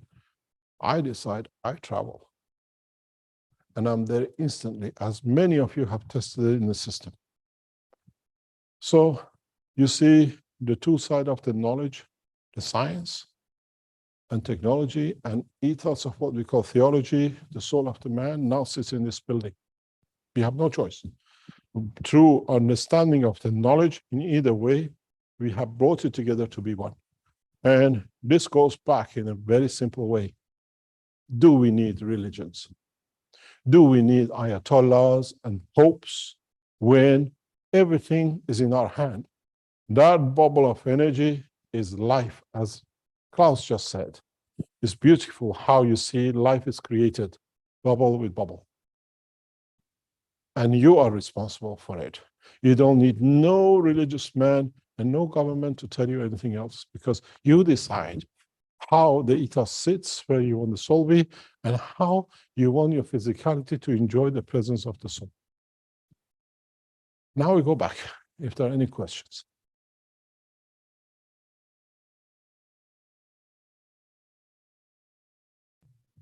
It seems there are no questions. It's a good time to say goodbye. Well, there's nearly 100 attendees here, and I remind them that they can raise their virtual hands in order to allow you to open your microphone. We have a hand up from Gatwa here. Dr. Gatwa, would you like to go ahead? Yes, thank you very much. Rick, can you hear me well? Yes, clearly. Thank you. Thank you very much indeed. Good morning, Mr. Kesh. This is Gatwa. Yes, good morning, Dr. Gatwa.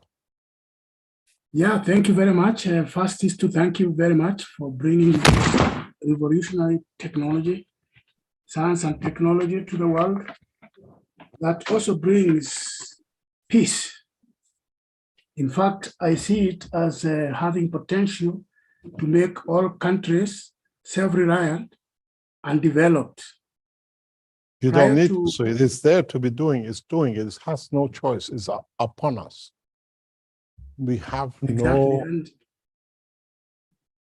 yes, and I appreciate very much, but I have a few questions. And the first one is, when there is an outbreak of a virus or something like that that destroys lives, all countries of the world go into a frenzy trying to buy into whatever is on sale from various places, some of them fake, some of them not effective against such virus, but a lot of money is spent.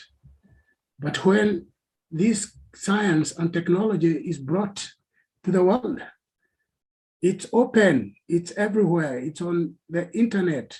Why are countries so blind? Why don't we hear about it?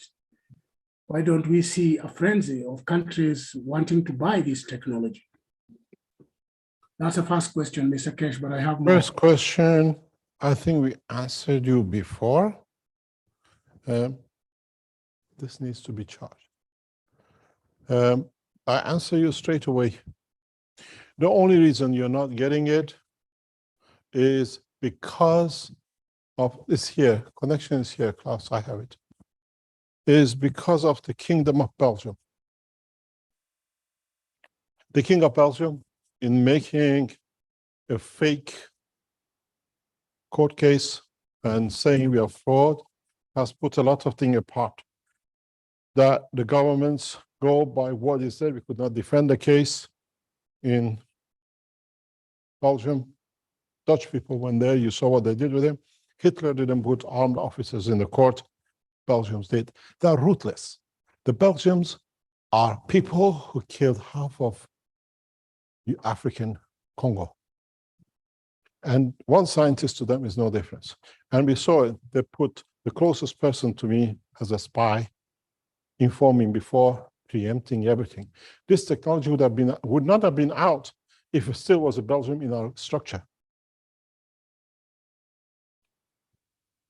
This is the reason it's not there. The biggest spy in the Keshe Foundation, which we didn't know, the biggest pedophile we didn't know, was sitting inside the Keshe Foundation. We open this very soon for you with criminal conviction in pedophilia. We couldn't. They had a hold on the person with prison sentence for pedophilia. And we always said, what happened around Keshe Foundation? Why everything was around us? Documents in police stations and courts, documentation in newspapers. We release it when the time is right. The Belgians decided we take it or we destroy it, as they did with Congo. But this time, this technology was much bigger than Congo. It belongs to the creator, and the king of Belgium will be dust. Never ever remember. There will be no nation called Belgium because, you know, we all paid so much for it.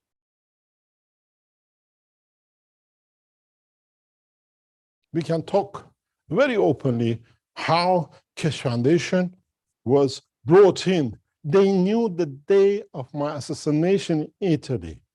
We give you documents for it.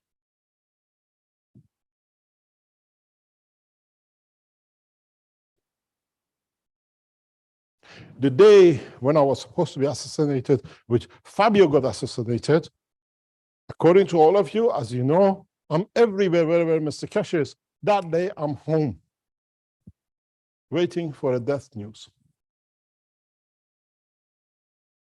We don't tell you a lot of things. Now we are free, we can do what we do within time. You and I, Rick, 6 years ago, this time got banned from YouTube. You remember? Because we brought Sterling up and he went and claimed names. And 8 months later, we got him solitary prison for life for pedophilia. And the people around us knew how they brought it because they were benefiting by it.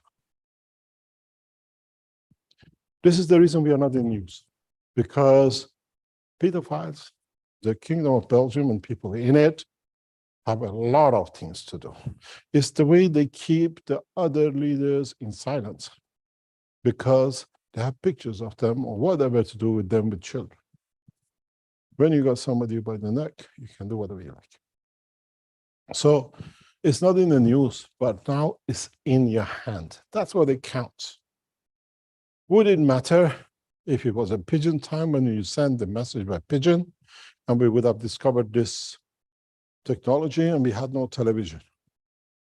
Would it make any difference?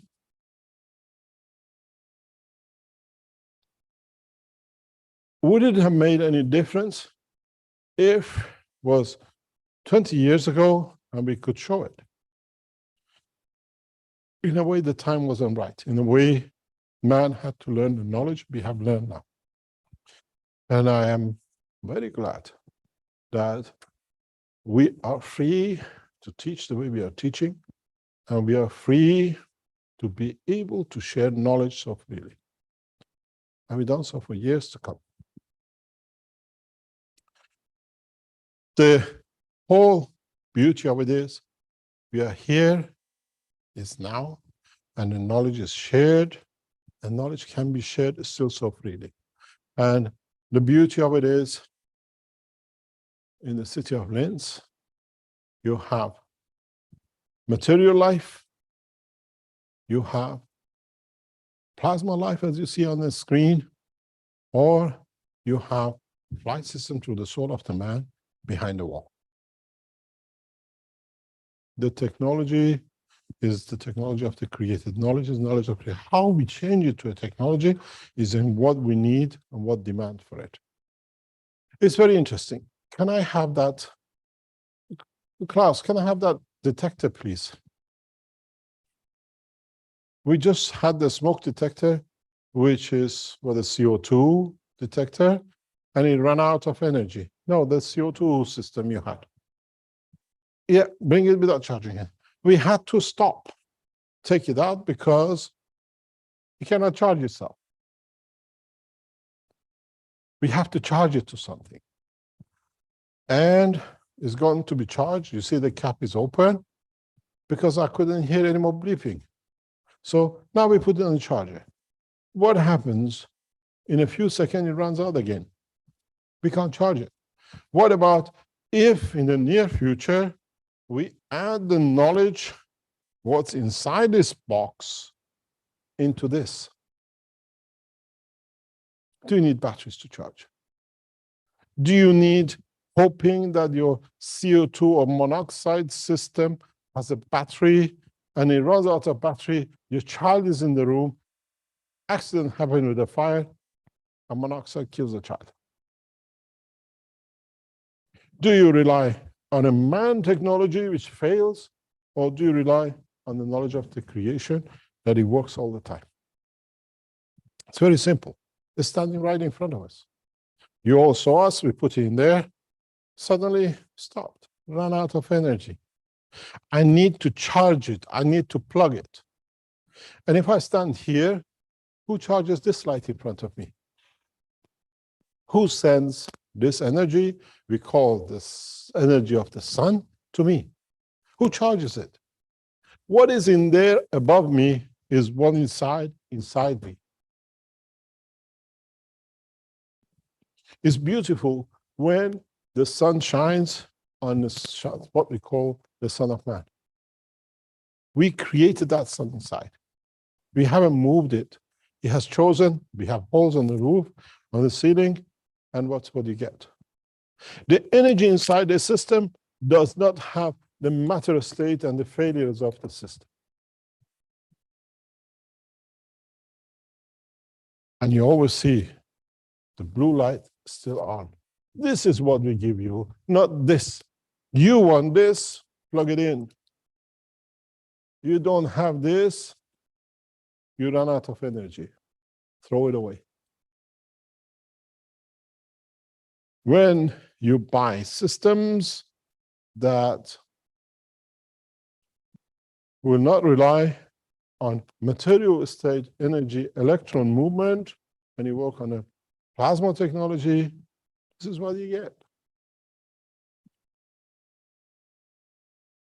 Very interesting thoughts.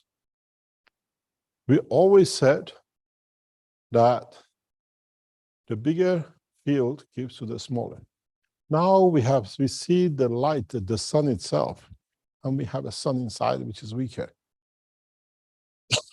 Has the energy of the universe and the sun connected to this, and me standing in between receive the energy which is transferred to this planet directly between the two? In a way, I get charged with it, I get involved, my soul lights up, receiving the energy, being in between the two? The answer is yes.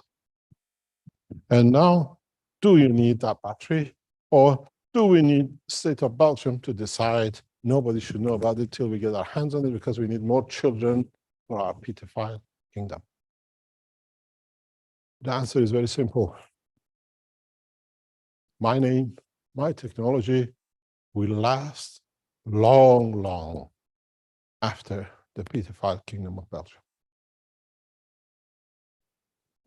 And long after Fox is in control of news, which they're controlled by the same people. Now, your second question. Thank you very much, Mr. Kesh. The second question is, let's say a country in Africa, let's call it country X, and a country in South America, Y, and Z in Asia, opens their eyes and accept this technology. Could you please explain briefly what it will take to transfer this technology to a country that actually spreads it within all its borders for the benefit of its citizenry. Chinese are doing it. The Iranian government is doing it. Why the others hiding from it? The Chinese you've seen. This is what I've shown this before. We didn't go to do this. We didn't go out to put these things up. This comes to us from new knowledge seekers, which are around the world, and you send us pictures from what you see or what is been sent to you.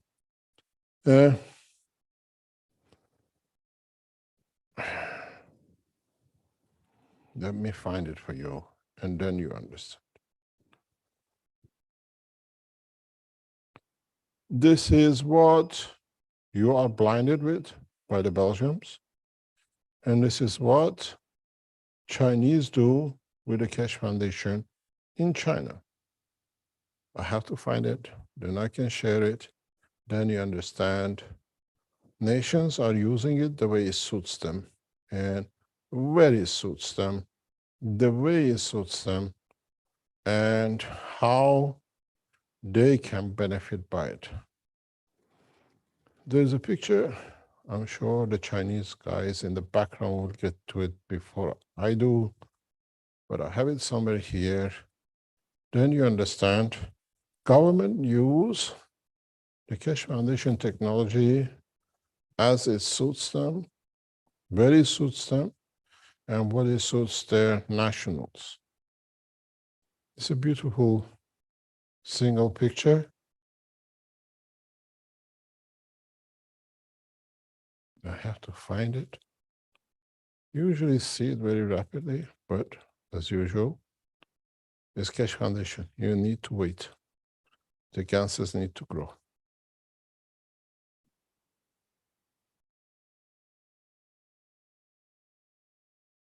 I'll find it, I'll show it to you. There we are.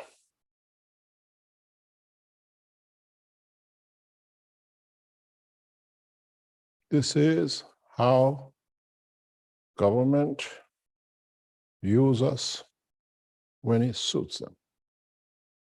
Chinese, high street, billboards,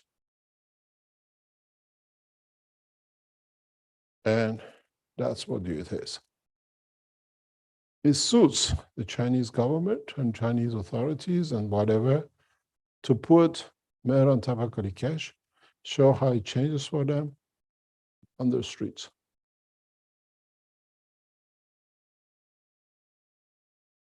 You know the story of the pheasant? Pheasant, when it's a snow time, to find food, puts his head under the snow and his backside up, and he thinks, just because my head is under, nobody can see me. And that's how the man shoots a pheasant, with his back up. Just because he thinks he can't see or is hidden, doesn't mean the hunter cannot. And this is exactly what the Belgians done with you. They thought they can bring whatever to hide it, that they can control it, but the Chinese are using it extensively. As I said, go back on a history, very recent history past. You remember, I said that, and the members of the European Community governments are online, they can check that. If you remember, till a couple of years ago, North Korea was very rapidly developing all weapon technology. All. Because the Belgian, Mr. Braconier, was selling European, what we call systems, rocket systems, through the private accounts of the king to the North Koreans. When we exposed the hand, we see no more from North Korea, because no more gives information to Mr. Braconier to pass on, to sell. And the biggest nuclear threat to the Chinese government and everything else has stopped. The way nations have used the knowledge to create mayhem for each other by certain people, resource them in the private bank. And so your governments know. It's just, who do they want to implement it? Or they go back on everything else. Doesn't matter to you if you have one of these energy systems and one of these gas systems in the house, you don't pay any electricity, you don't pay anything for the rest of your life, and you can give the unit back to your children and your great-grandchildren. This is the very first time it still works. Doesn't matter if the Russians boycott the gas or the Americans decide not to send food.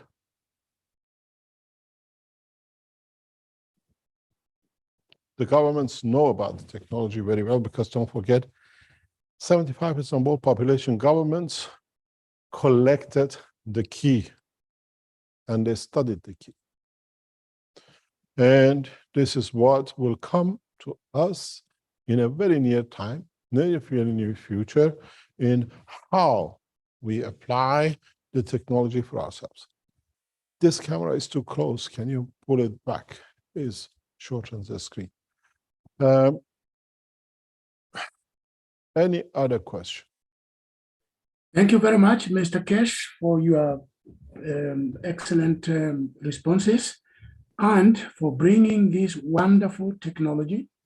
And I wish to call upon governments across the world, and especially those in Africa or African countries, to accept this wonderful technology that will bring self-reliance, massive development, and save lives across your borders. The technology is here, it's cheap. Why are we so afraid of things that work? And only so No, we are not afraid. We are not afraid. It's not afraid. It's the bank accounts of how it's paid, who gets paid. We are hoping maybe by close of business today, before we finish, or we put a very special, what I call the fourth blueprint, to make announcements about the Keshe Foundation and evolution of this technology around the world. We have given the counterparts, which is with us till today, to complete and respond. And then we explain to you exactly where we are and how we work as one nation to bring that position in the right condition. We have given them time till today, a close of business. Otherwise, we'll come to you, then you know how and why. Any other questions? Thank you very much indeed, Mr. Kesh. Godspeed. Hello, Mr. Kesh. This is Dimitri. Thank you so much. Dimitri. Yeah, from? Thank you so much for everything. My question is, when is this planet going to see the end of pedophilia? I don't know, but it has become a fashion by the nation. You see, when one can get away with it, the others do. In the holy books, the punishment is not there for you that you're going to get it. It's a deterrent that you don't do it to get it. It's not that if you do it, you get punished. It's for you not to do it to get punished. If United Nations puts the sanctions it's put on Iran for knowledge and technology on the states like Belgium for pedophilia, do you think it would have lasted that long? No. Because, as I said to one of the EU people very recently, are all the members of European Parliament pedophiles? If it's there, you all know United Nations put it on the head of the nations of pedophilia. Why you put your headquarters in there?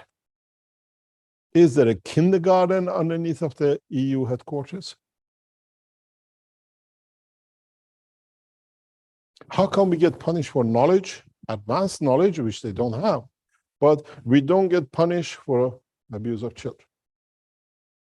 This is the question which is not answered and cannot be answered. You, as European citizens, write to your members of parliament, stated the fact. This is the United Nations headquarters report on one of the most nations involved in this child abuse. And why are you going there for your children? How come you don't go to Iran and learn technology, but you go there to have headquarters and go there all the time?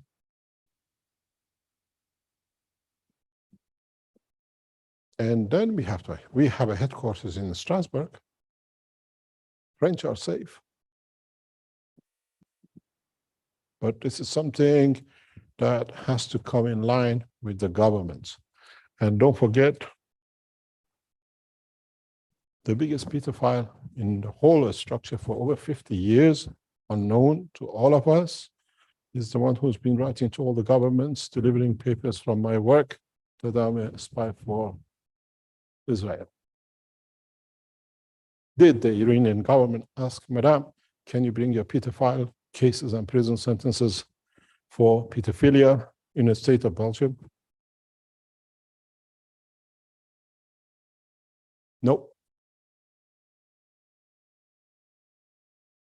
Going to prison, being in custody for years, for active, being part of the active cell and all the cell going to prison for years, which none of you knew, we didn't know, we just realized it during the process of investigation. Now you understand how we've been vulnerable to all these things. And he said, why Keshe Foundation is always involved? And it's a ramp. We didn't get involved. The oldest court case pedophile group was in-house. Prison sentences, documents in the police station. There is no allegation. The whole family. We are glad we are rid of the Belgians. At least my children are safe.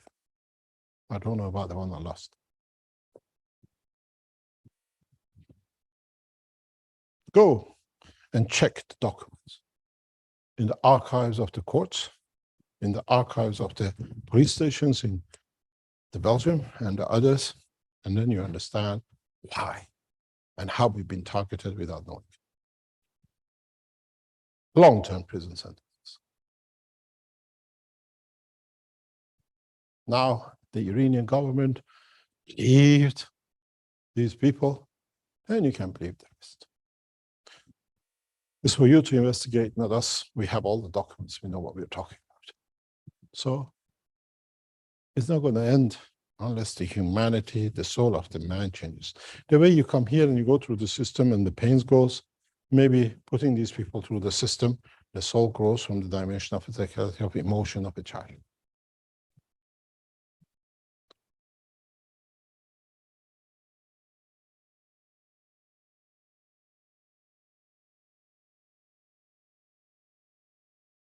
And then you understand how Belgian king and royal family, which are heavily involved in this job, were so closely tracking the Keshe Foundation because they had their oldest agent in the system.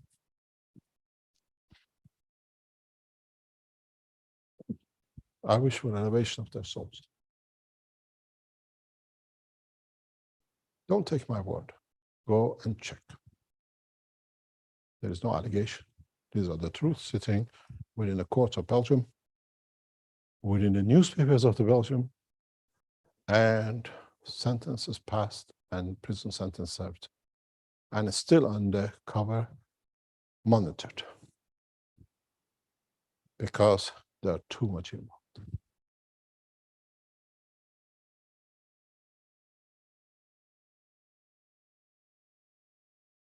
Any other question? Okay, we have a hand up from Alexander.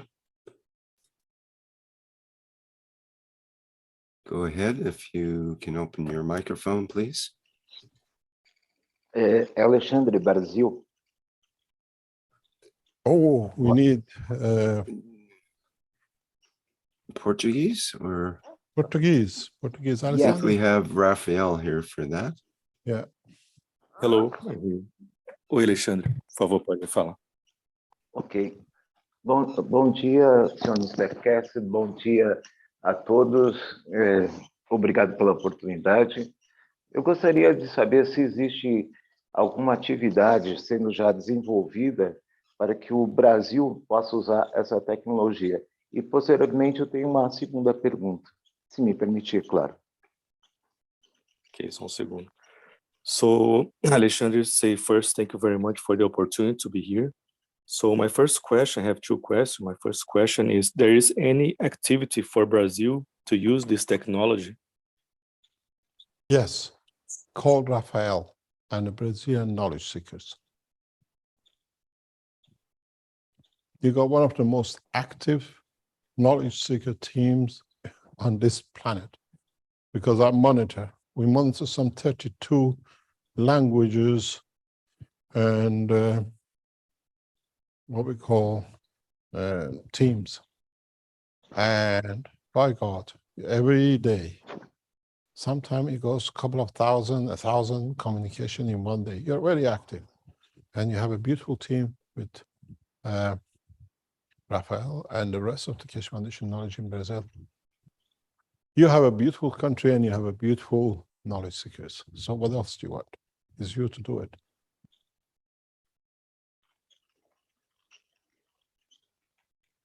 Posso fazer a segunda pergunta? Sim, Alexandre, por favor. A minha segunda pergunta, como foi explicado pelo Sr. Keshe, nós teríamos a apresentação do carro que estaria flutuando com a tecnologia, né, sem a parte gravitacional. Existe alguma previsão de novamente colocar esse projeto de volta? Obrigado. So the second question of Alexandre is, you are going to show the flying car some time ago. So there are any forecasts for you to show again this car? Or? Oh, that's obsolete. You're flying your souls. What do you want a car for? You still want to take 2 hours to get from one place to another when you can do it in 2 seconds? Yes, it will be shown. It'll be done. It's part of the joy of the system. Yes. But we are not in a hurry because to me, I would like to leave the donkey behind and go with the jumbo jet.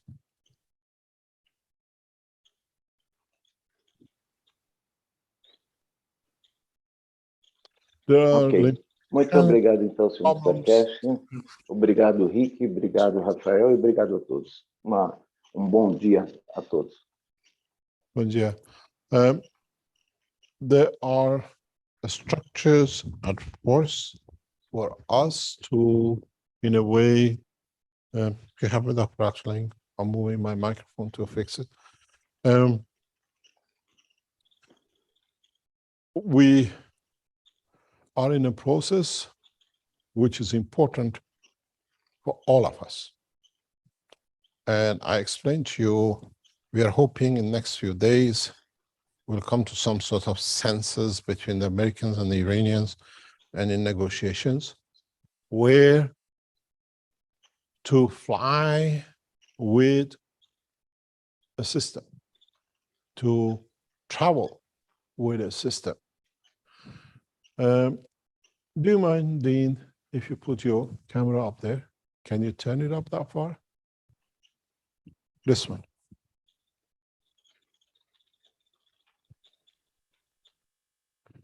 On those 2 reactors, do you have an angle on it?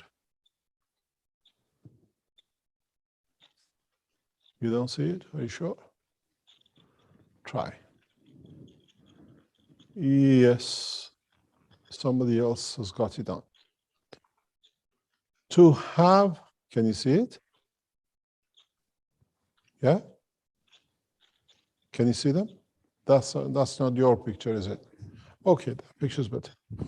To have these flight systems, which are the part of Iranian space flight system, in the background, the 2, you need nuclear-based material that you can create a rapid, heavy plasma. And at the moment, if you go into the lift and that kind of thing, you still need that. Embedded inside these, when they were tested in Iran, there is some 200 nuclear radiation sources, plus the radiation we created inside. As long as, and we are not giving another excuse what the Belgians did to come to the house and to the lab and confiscate the nuclear sources and put them in a drawer in my lab. We don't get a clearance from IAEA that the Keshe Foundation can endeavor to revive this technology. You are grounded with the physicality of trouble. When it comes to feeding you, moving your soul, everything else, creating methane gas, we can use natural radiation sources, which is in the nature. Comes into space flight, you need nuclear plasma technology. These are called nuclear reactors. And I can produce any time. But I don't give an opportunity again to hooligans like Belgium to bring this technology to a halt once now with the health side and with the space side. You are all dying of diseases which are curable. You're dying, you're suffering from the pains in your physicality, which should not be there. And it's all is in my palm. You keep a nation of the hooligans, you pay for it, you suffer with it. I have given the knowledge free, but I cannot do any more for you. The same, your flying car, your UFOs, your flying system from Beijing to Tehran or whatever is on hold till IAEA and Americans and others accept that this new plasma technology in nuclear has to come into play.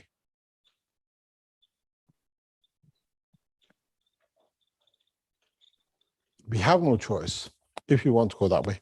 And in a way, it's very good because now, instead of going the physical matter state, we are going very fast in the plasma and the energy state. So it's a very good stoppage that we don't go because then you get distracted by it. You go from city of Brasilia to New York, go to the airport, get from your wherever you are to there to go to fly and everything, take you maybe half a day. John did from Argentina to come to the conference in Brazil, I think 2 days, or use the new knowledge and do it in second. So it's good in a way, but if you want to have a flying car, if you want to have a flight system, IAEA has to produce a certificate for the Keshe Foundation to be able to use nuclear plasma technology that it can move physicality. Then we are done. You'll have your car tomorrow.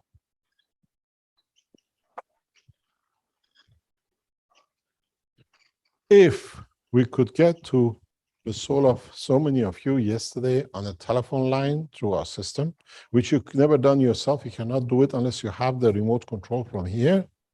So you see how hard it is. You have to live with the physicality. Rick, would you like to tell us what happened yesterday after I left? Or would you like to tell us what happened in your workshop? Well, when you came in and directed things to some degree, we had you sort of interviewed different people in the workshop and got their experience of the what you offered, and that was quite revealing. And different people had different responses, of course, but some similarities as well. And for example, there was a feeling of fields and a feeling of sort of a bubble around some people that talked about their experience.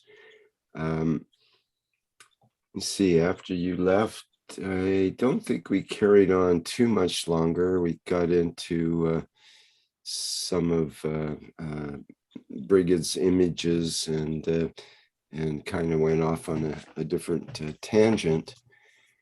But very appreciative of your intervention there, you could call it. And it was a beautiful experience. And I think we should experiment more in those ways. There's a question, for example, in the Q&A here from Alexandra from Brazil. Are the people who have had contact with this new system in a closer way going to experience any physical, emotional, psychological, intellectual, and behavioral changes? What transformations can this system bring to people? From the people if I can answer it, from the people who've been through the system, we have about nearly 100 people gone through the system up to now. With a few we have spoken, they tell us, yes, they have changes in physicality, they have changes in emotion, they have changes in behavior, they have changes in eating. As I said yesterday, and people who came here this week, now that we know what happens, your journey starts from the time you leave this place. We just, in a way, sell you the ticket. You carry the rest of it. And the changes are fundamental for some of the people. We had a lady here on Tuesday in a helping wheel, what do you call it, frame. And she came in with a lot of back pain and everything else. We wanted to see how we can, she wanted, apparently for what I understood, wanted to see one of her relatives. But when she came out of the system, says, I can move. I can do this, or I can change that. We have this a lot. A lot of people report to us changes in their habit. They don't fight with each other anymore. Somebody says, I'm more calm. I don't get angry anymore. These are the things we bring all these 100 people or so now together in the next couple of weeks to assess the after process. What happened then? And then see what happens. And then see what is interesting. One of the interesting things for me is the lady which went through the process after she met Christ, bless his name, in a physical dimension. I want to know what happened to her. What was that? What's the next? What contract she's made? What is there that it brings us knowledge? We have a very direct, detailed explanation of his dressing. The color of hair, the eye, as I said, the feature, the voice. And the interesting thing is, we didn't have this till this Tuesday, because these are certain questions. It's like wherever you come out, you look to you very friendly, but it's like a questionnaire. We have to tick everything. We set the new systems we changed the system as of Tuesday, because last week we had no work here in presentation, what you call testing, but the development of the new technology has gone on.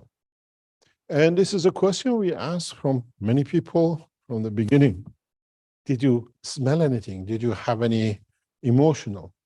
The new system gone in since yesterday or Tuesday. People now tells us they can smell. A lady was telling us she can smell the water of the bath. And they can smell what we call the environment there. It means in the process of perfecting the system, now we have covered the emotion of a smell, which wasn't there till last week. So as we're progressing, we're adding to the knowledge. Now, the smell is part of it. Many people come in through the system, they cry. We ask them, they say, we don't know. It's just just wet tears comes. I sometimes come out and get what they call a tissue paper for them. And they don't even know why they're crying. But I know why, because the trip is with the soul and the physicality is inside, sees the emotion and it reacts.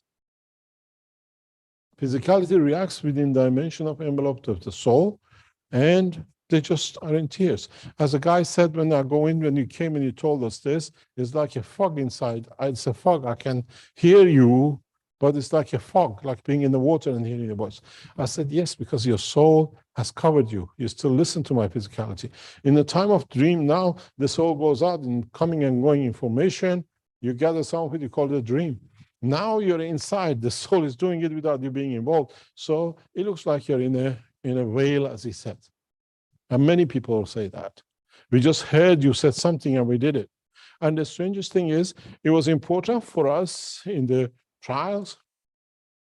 What happened if we move one person from one unit to another and vice versa? And we could do this for the first time this week. We switch people from one unit to another because they're slightly different, and they could carry on with the same dream. So they could carry on with the same, what you call a dream, but what we call the process of the soul being in work, talking to mother. I asked them, can you move? They go to them, we carry on speaking to mother. Because the environment of the room is a shell, they're part of it.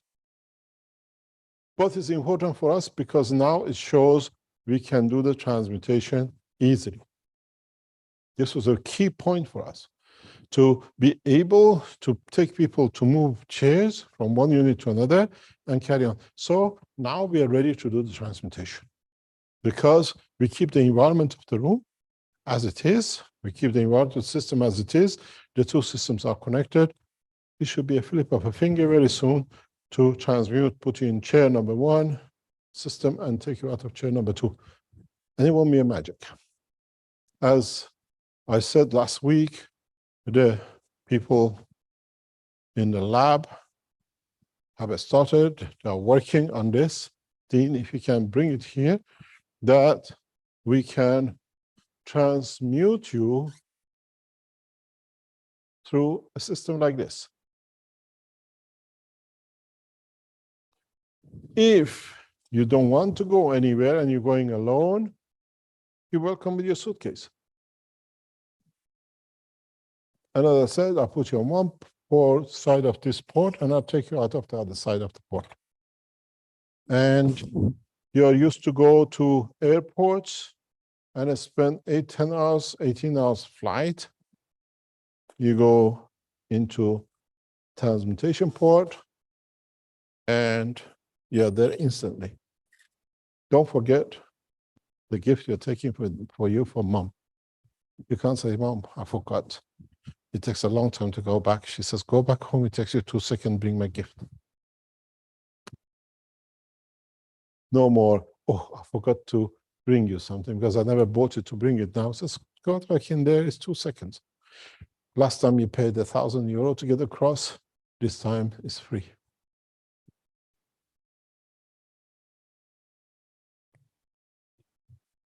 Mr. Kesh, there's a question regarding the meaning of instantaneous when it comes to soul travel from you, from the live stream. And so he says, can you explain a bit more about the meaning of instantaneous when it comes to soul travel? Using the field of plasma, does distance not exist, or is it just so fast? It's so fast. People who've been on it. Are there any knowledge seekers online who've been to the system and they took a flight? They can tell you they took actually what we call transmutation. How long did it take you from the time you were told you can go till you got there? Do we have any knowledge seekers in the background who can tell us? Do you see any hands? They do it instantaneously. Pardon? I was thinking Stefania might be able to help with that, but I'm not sure if she's available. I've opened the mic for loud they're talking. If the people online who's been here and did the trip, they can explain. It's instantaneous. And funny thing is, when you listen to some of them, they go and pick up their mom or their dad or their girlfriend, and then together they go somewhere else. and it's instantaneous. Something very strange has happened here in some of the tests is that we had somebody from Nepal, I think, a few weeks ago, 2 or 3 weeks ago, a guy came and he said, I went to Nepal and it was so nice. I went there with my girlfriend. I said, how did you? He says, my girlfriend is in Nepal. I went there, I picked her up and we went together wherever they went. And it's strange enough, because that line with Nepal is open in the system, we had a couple here yesterday who actually were born and raised European, but in Nepal. And she said, I could smell the water which passing, because there is water has a smell in Nepal.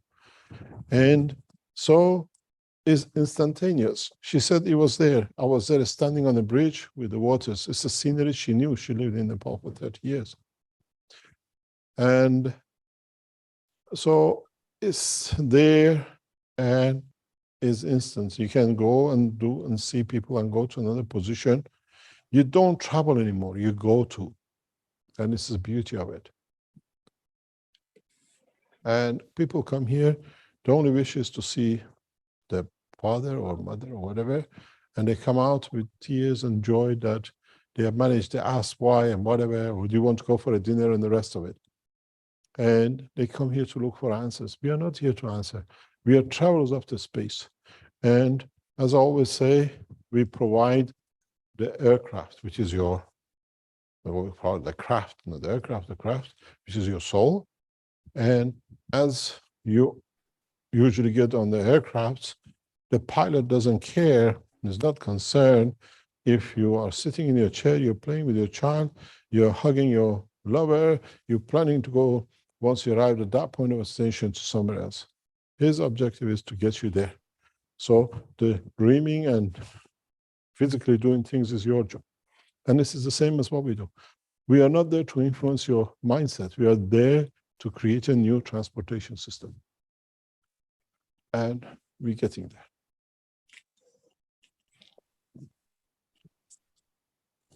Stefania had mentioned in the chat, every time Mr. Kesh talks about the flight system, the feeling of being in the system in my body comes back instantly. So it's a form of instant communication, I think. Yep. Any other question? Well, we have a number of hands Yes. up here. Go ahead, Ernest. I'm sorry. Hello. Good day, Mr. Cash. Good day, everybody else. I'm so happy that you are showing, and the team with you, whatever you have always said for years and years. And that is something, as I said in Tuesday, as when I listened to your past interviews of 2011 or 13, 14, and every time you had the same discourse, you were talking about the same things, the same creations, the same logic. And that's extraordinary, because sometimes we are septic people around us. And so everything you do is being examined. And that's wonderful. And I congratulate all of us, humanity and above, for having you. And now the knowledge seeker can develop all that for the betterment of life of everybody. And I thank you for your having a look on the children, which are the weakest of the society these days, which are not realized as their rights for life. And that I know that cost you very much. That has cost you all you have had, and you're still there, and we are proud of you. I think a lot of us and will in the future be proud of you. Thank you very much. I have no words to thank you. what I was going to say that I wrote on the chat about the technique for firefighters is if there's anything, because there is forest fires in summer with this dryness of the woods in here. Everywhere soon will start, and I'm as you know, I'm emotional, and I feel very sad about these trees, which take very long time to come back, and they cannot save themselves. It's us to save them, and the side effects on future. So with the actual, okay, is there anything to the point of utilization at this moment? Because we know about the CO2 gas for fire, but is there anything that we can suggest to others, to anybody around us, or maybe the mayors or authorities, or anybody who wants to listen to? Is there anything to offer to them at this moment? Yes, but we have to actually deliver it, to show it, and this is part of the future teachings, that we show this how it's used for fire and how it will stand the course of what we call the annual fires. These fires are needed. We cannot, just because doesn't suit us, trying to change the course. Some of the fires, I know it costs heavy, but is part of the cycle of the life on this planet. It brings new life, it cleans the past, but it brings a new cycle of the motion within the structure of the planet. Some fires are accidental, but natural fires we see is part of the life of this planet. We try to interfere with it, we'll pay heavily for it. We have built our homes in the path of the woods. The woods didn't come to make their homes in our path. The way we get diseases and we die, the way we get earthquakes and happens to our cities, the life cycle of the plants, trees, grown in certain areas are there to create conditions of survival for this planet. This is something we have to accept. Then we see not all fires are bad. We build our homes in where they decided to be and how to regenerate. So if it comes to house fire, if it comes to other things, accident, yes, there is the system technology is going to be delivered. We are doing something in the background that once it takes shape, fundamentally changes everything around the foundation. And how the technologies will be delivered, how fast we do things, and speeding up the delivery. But just bear with us, as you said, what I said in 2011, 2012, still now shows its validity. Give me a few more days and weeks till we deliver the other side. It needs to be done. We have invested a lot of time and finance on it. You knowledge seekers helped us a little bit in past 2 or 3 months to bring that into closer to reality. And that's what it is. They would not do it for us. We have to do it for ourselves. And to do that for ourselves, I set out a new course for Keshe Foundation about 8-9 months ago. I set out to bring a new change in a way to set up a new structure for one nation, one planet. And I have instructed our team to transfer all my assets, which is in my name, to the Keshe Foundation. The process of transferring the assets of the foundation back to has started.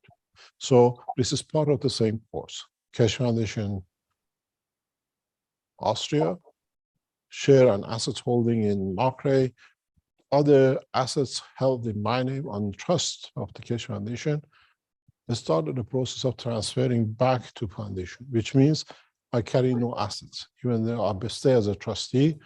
And in that process, we have started the process of one nation. And gradually need to set up the Universal Council structure as an entity and the Earth Council's entity and bring them to manage. And you have the heads of the Keshe Foundation, two beautiful women there, to make sure everything gets through in a slow process. And then you have the backbone for what I call National Assets of the Keshe Foundation, which will be equally responsible by all the Universal Council members to see. One Universal Council member cannot say, I want this in my country. We want it for whole planet. How we plan it? What's the best efficient way for all of us to have it? Is not lobbying for factories and research centers, is lobbying for all of us to benefit by. And as I said, the transfer of the assets of the Keshe Foundation to which I've been a trustee for a long time, has started, it's taking shape. And soon you as knowledge seekers have to start taking charge. How you want things to be done. And then if agrees with what foundation has, will be transferred to reality. All the, what you call companies, all the factories, all the assets in names and organizations, which are built up through past years, now is officially getting transferred back to the foundation. And as I said, I stay as a trustee. Till in the future, I'm sure the two heads of the Keshe Foundation, the two ladies, will become the trustees, hopefully, and then it goes on to the next generation. And then we have to structure a one nation government through assets of the knowledge, what we get as knowledge, and then what we go to the next step as a knowledge. I came with nothing and I'll go with nothing because I have everything which I want in the universe. It's you humans who are attached so much. But I don't live a life of poverty and slavery just for others to be a hermit. I live the life of pleasure because I have everything I need. I created everything for you to have the same life. So you better learn from me to live the beautiful life and not to live the life of the past to be suffering because you want to serve. With the pleasure, you serve much better than with the slavery. Thank you very much. Just one question about the same way about the floods. Like I used to hear about the floods in Bangladesh at the time. And I'm happy we have a good teacher in Bengali language and very proud of. What about these floods? Now it's in... They are needed again. See where the flood is. See how Bangladesh was divided. Bangladesh is a back end of Central Asia, which all the waters from the top comes and it goes into the Indian Ocean. And it was India. And India, when it was India, they had the same problem. It's a cycle of their life. You hear about the, what do you call it, the floods in Bangladesh nowadays. I remember in 1990s, we were in our business working heavily with Bangladesh because it was mainly cheap labor more than anything else, and it was easier to do things there. And I remember there was this massive flood. Go and check it on it was in news. And after the flood, we got our containers back. I've never seen so many cockroaches of different colors and shapes and sizes in our containers, which the containers were in the port when the flood came, and it was there and it cooked, literally cooked everything. Whatever was seed in the clothing with the cottons we bought, it became animal in that container with the temperature and the moisture. And these floods have been there for years. And I saw it firsthand, the results of it when we received our goods. And so it's needed. It brings life to that part of the world. And mankind should move from these places. Or would we come to the time, as our friend said, I want a floating car, can we make a floating houses that in time of these things, they move somewhere else, and when it's finished, come back in. They go to North Africa. They go up 200-300 kilometers further up with a new system. Maybe We don't need to become refugees and flood up. We just go to somewhere nice and new, and when the flood's over, we go back home.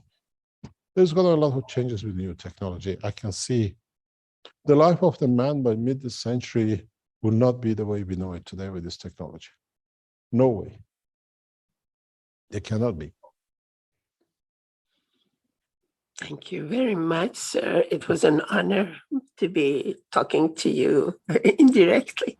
And thank you, Rick, and everybody in the background. Thank you very much. Thank you very much.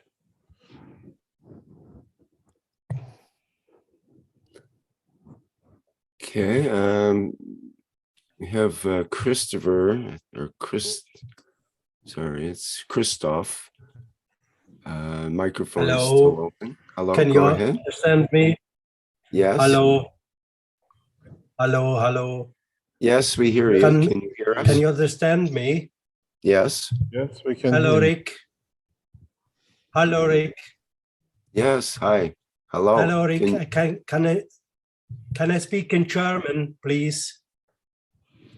We have translated. And translate by you. Just one second. Have Andreas there. Can we bring Andreas up, please? He'll have to end his German translation room and Good. Maybe there's somebody else who can do German. Firstly, thank you very, very much, Mr. Cash.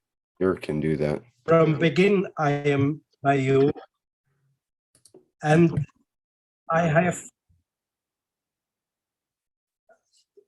I have a question, but this is very difficult to try. Sag es in Deutsch. Say it in German. Firstly, thank you, Cash. Thank you, Mr. Rick. Thank you, and Andreas for translate, and Klaus Piller. Ich bin von Anfang an bei Ihnen. I've been there from the very first Bin ich der Beste ich habe viel mitgemacht, aber ich habe nicht viel erreicht. I tried a lot, but I didn't accomplish a lot. Aber meine Frage ist folgende. Sie hatten sehr, sehr großen Erfolg in Fukushima. You had very big success in Fukushima. Weil für die Zukunft haben wir sehr große Probleme mit Atomenergieversorgung. Wir haben schon eine Lösung. Herr Kescher hat das Da Sie also großen Erfolg hatten bei der Eliminierung von Atombestrahlung. Herr Kesche, gibt es Möglichkeiten, diese Verstrahlung bei den Atomkraftwerken so zu eliminieren?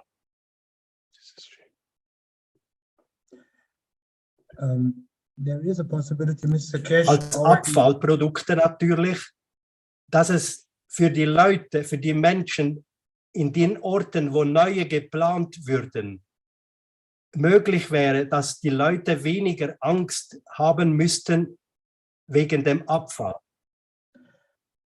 Darf ich die Frage kurz auf Deutsch beantworten und dann auf Englisch übersetzen? Eine Bewilligung für eine neue Anlage leichter zugeben könnten.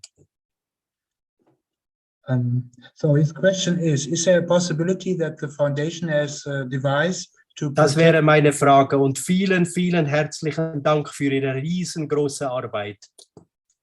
So is there a possibility of the foundation to protect nuclear plants?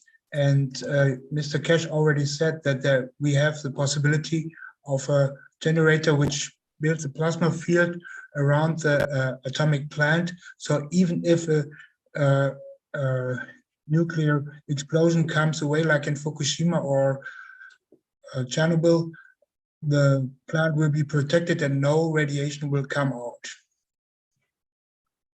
As far This as I mean. technology exists, and I developed it in 1980s. The structure of a thought to do it came early that time. And it is part of the development which over years I have brought into what we call being able to do so. And it can be done. I know Germany is made the decision to move out of nuclear industry in some ways, but yes, knowledge is there and technology is there to do it.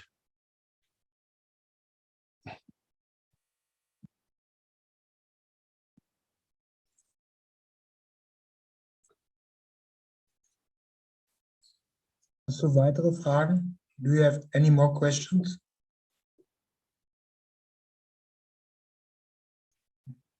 Okay. Vielen, vielen Dank. Das war alles, was ich wissen wollte. That was all I wanted to know. Thank you very much, Mr. Cash. Thank you very much. You got to remember, I've got to explain, I don't know if you remember, I'll explain. Queen Mary College, University of London, has been one of the very few universities with its own nuclear reactor. But at the beginning of the nuclear industry, there was not much knowledge about the dangers of the nuclear reactors. If you go to Mile End, where Queen Mary College is, there used to be a building on a corner of the street of Mile End and the side road which goes right through Queen Mary. And that was a nuclear engineering department. In the basement, there was the whole building was built on a hole of about 12 meters deep. And we had a floor on the ground, and then we had a huge basement where the first prototype nuclear reactors for research, more or less in the Western world, was built. And then they realized that this nuclear reactor is literally in the center of London, but nobody knew, except the university people, graduates like us, and the government. So what happened was that this is Mile End Road, where the university is. You have a road which comes up it, and in this corner, you had nuclear, and here you have the unions of the university, the union, and the rest of the buildings. This was here in the basement of Nuclear Center. This was moved a year, 2 years before I became a student. And what they did, they moved it up the road. Those of you who know London call it the Bow. They say if you hear the bells of the Bow, you're a real Londoner, because it goes back to the time. And here, just by Bow, there's a very small river which comes into Thames River. And the university and the government decided to move the reactor to this side. And so we used to have a minibus going in and coming on a regular basis. And this was my second home as a becoming nuclear reactor scientist, as one of the only ones in Queen Mary College for some years. I had a lot of freedom. And my thesis, final thesis, was the radiation leakage out of this site. And I proved in my thesis that if this is the nuclear reactor site, the fields, what they thought when the reactor was centered here, will be contained in this dome. With testing, changing nuclear fuel rods, and proving, we showed actually the peak was sitting outside the nuclear reactor. People outside were receiving more radiation than actually the scientists inside. I submitted this in June 1981, and immediately with the same instruction immediately by beginning of 1982, the site was closed down. And doing this test, one of my main concerns was at that time that what happened if this reactor exploded and how we can hold it in.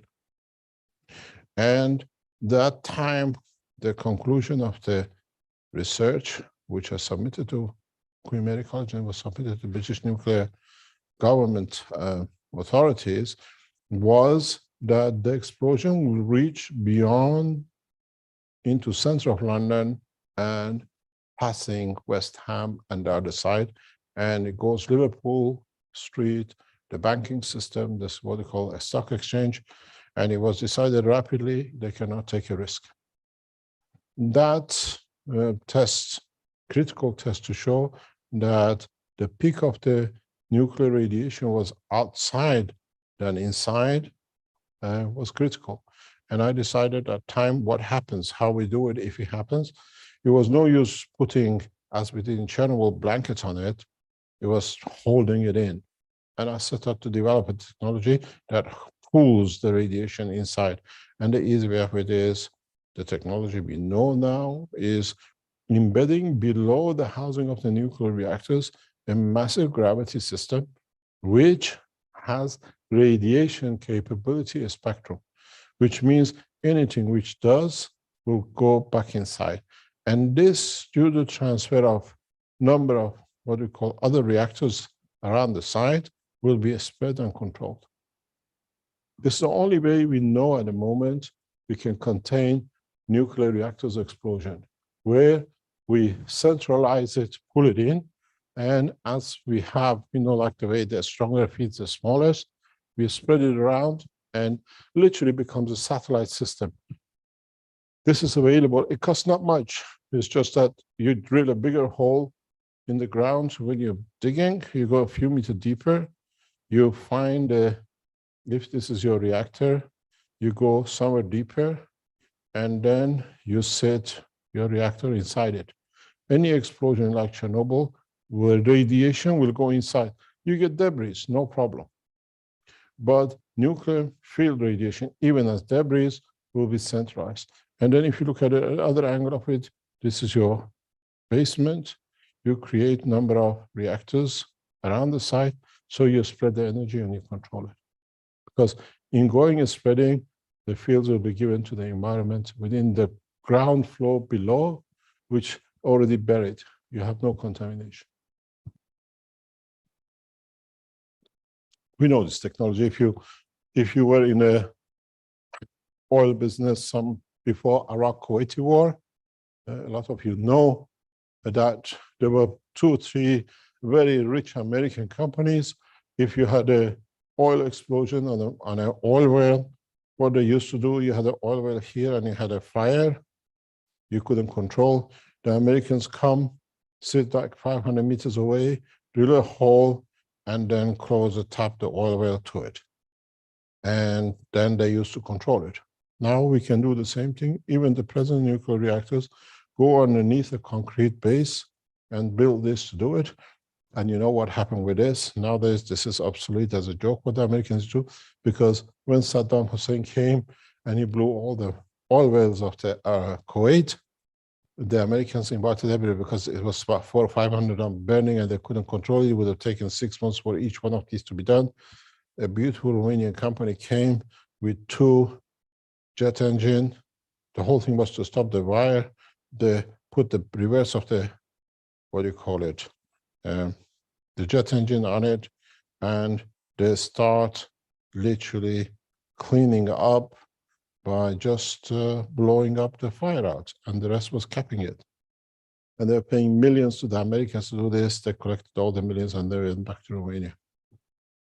So it's in the same basis. We dig even the present nuclear reactors. We go to the below concrete base where the reactor is and establish drill holes around the reactor and do the job.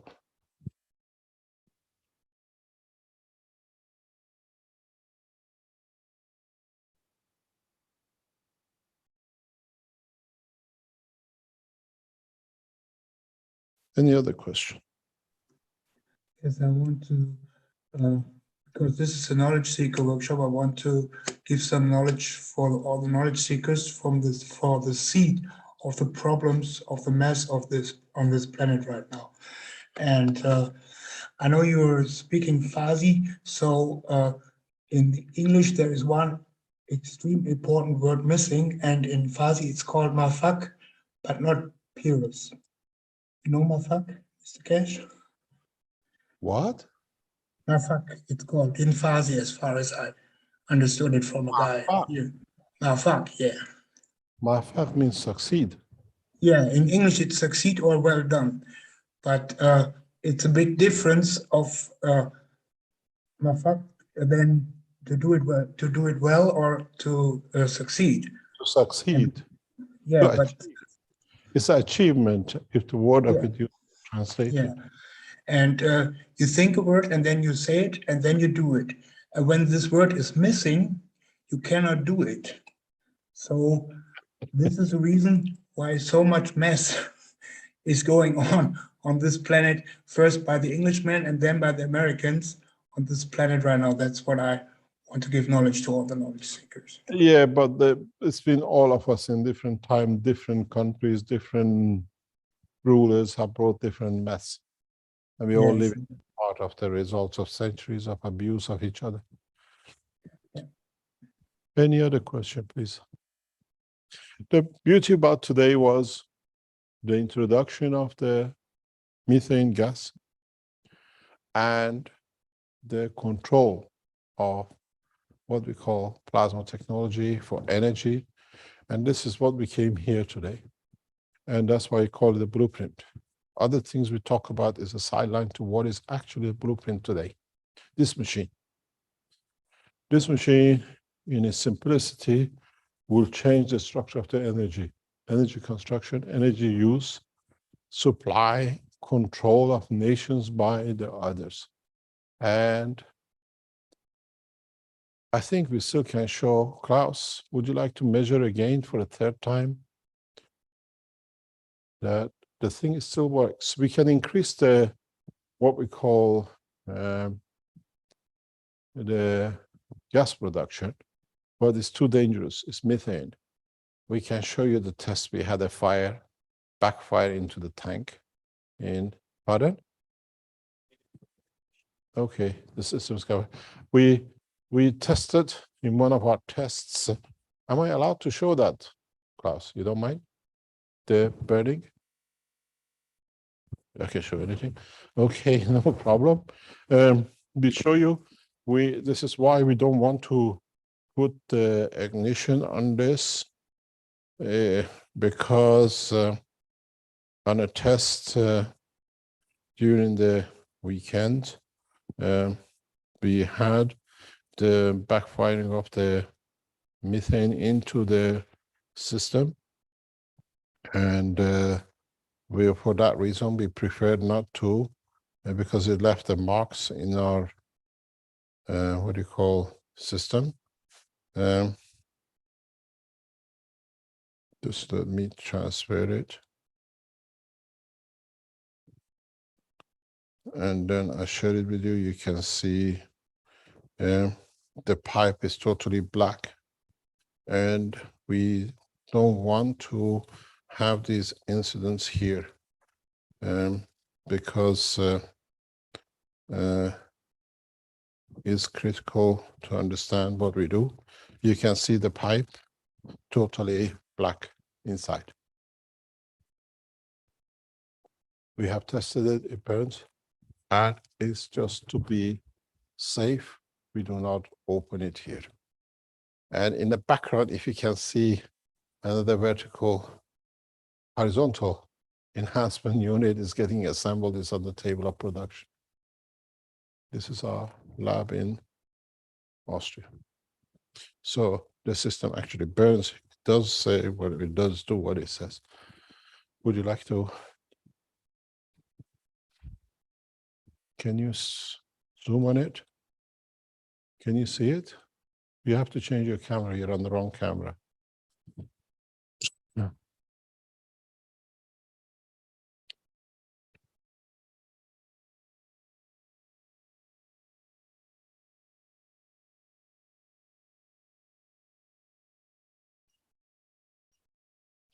Okay, you're sitting there, you can go. You see it's a no gas, no, what do you call, methane.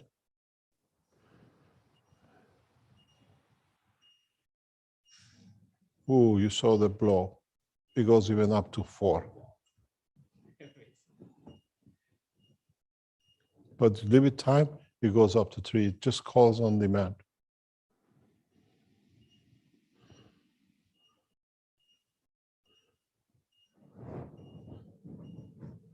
It's good.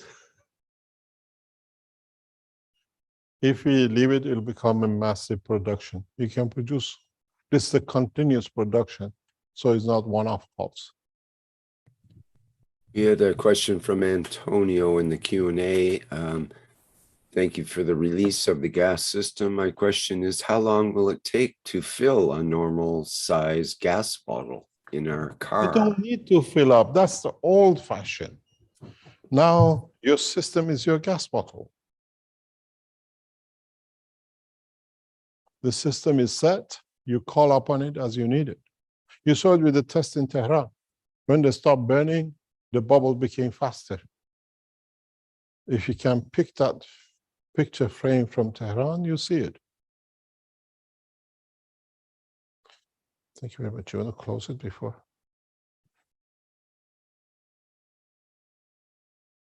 We can increase the production, but we are in a confined space in the exhibition. And as part of our lease agreement, we cannot do anything with a fire here. It's against the regulation. But we showed you the burnout in the lab over the weekend. Any other question, or shall we call it a day? It was a nice presentation. I just want to announce that I just started a website called billiggas.org, which means cheapgas.org, which directly points to the gas enhancement generator, so that everybody can read it in German, English, Italian, and French. Thank you very much. Any other question? Maybe Dirk, you can put that link in the chat here so that people can have access to that. Yeah, I will do that now. Maybe we can address a question from Jefferson here. It's kind of important. It says, my name is Jefferson Modesto from Brazil. It's an honor and pleasure for me to be able to be here with you. Thank you very much for your presence among us. Here in Brazil, we have difficulty making donations to the Keshe Foundation because PayPal does not accept the use of our currency for international transactions, and many knowledge seekers do not have an international credit card. Could the Keshe Foundation open a bank account here in Brazil? We have a bank account. Keshe Foundation is a company registered in Brazil. Keshe Foundation is the majority shareholder and is with Rafael. You can make donations to the bank account of the Keshe Foundation, and the funds will be used by Keshe Foundation Brazil for Brazil. The accounts is reported annually to us, so it's like the others, like Australian Keshe Foundation and others. If you cannot send money out of the country, Keshe Foundation Brazil is a registered company of the Keshe Foundation. And it's nearly over 2 years, and it has an active work. Donate to your own country bank account. And there's no problem because we get the report from Brazil, and you have trusted man as a trustee of the Keshe Foundation, Rafael, in Brazil. You should have no problem in Brazil to make a donation to the foundation, to the what we call a subsidiary of the Keshe Foundation, which is Keshe Foundation Brazil. Rafael, what's the name of the company? And can you say it in Brazilian, in Portuguese, and release the bank account? Are you there, Rafael? You're translating.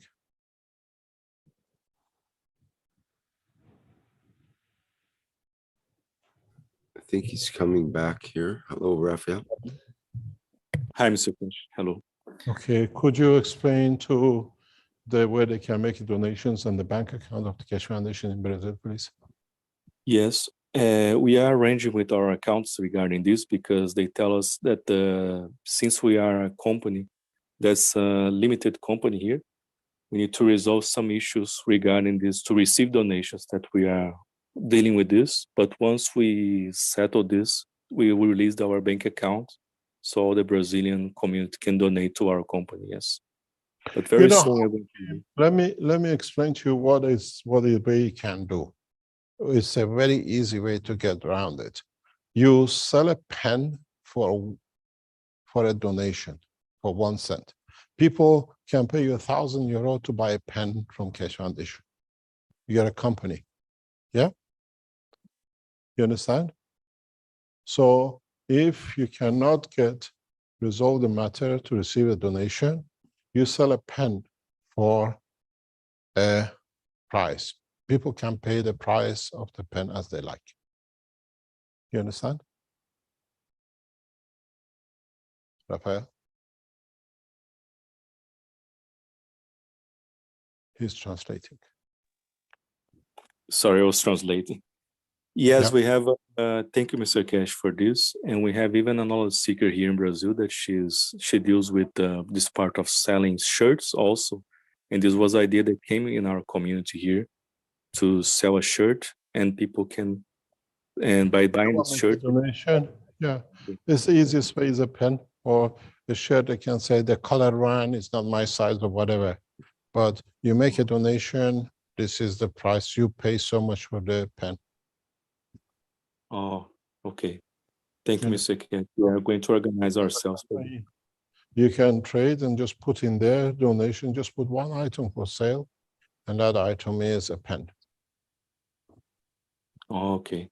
Thank you very much, Mr. Cash. We're going to organize ourselves for this. Much easier, really, because we're having a lot of problems with this part of the donation here for our company. Yeah, so. You're a company, trading company, you can sell things. So, yes. And say, if you need it to be delivered, please state you pay for the shipping. So a lot of people just pay for a pen, they don't want it to be shipped. You understand? Yes. So yes. You can pay or pay a PayPal account into, and then your annual account shows what you received through donation. So you're sorted. Okay. That's perfect. Thank you, Mr. Cash. Thank you very much. Thank you.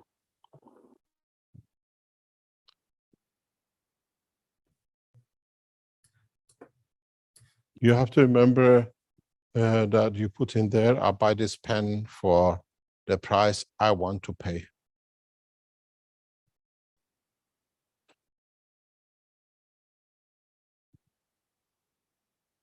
Any other question? I know you want to wrap it up here soon, Mr. Kesh, but maybe we'll get one more person in. Someone I don't think we've heard from before, Saga SS. Let me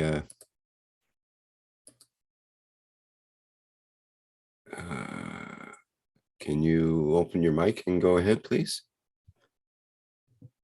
Did you have a question or a comment?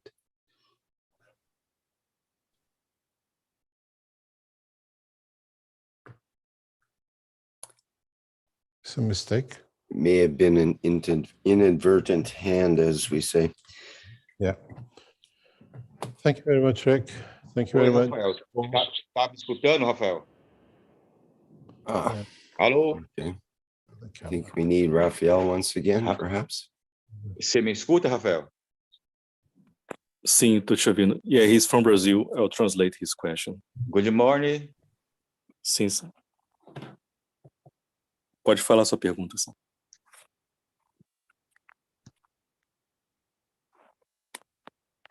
Alô, Saga? Pode fazer sua pergunta.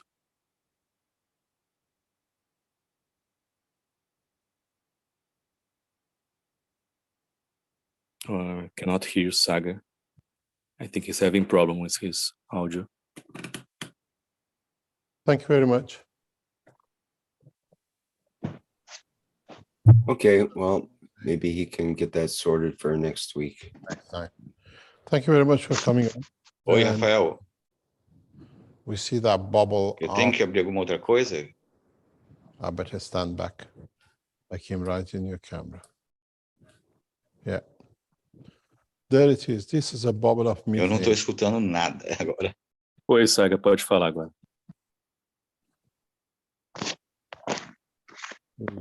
I think he's having problem to listen to us. I think he's having some issues in his microphone and audio to listen to. Yeah. Okay. Okay. Just let it down. We'll see you next week.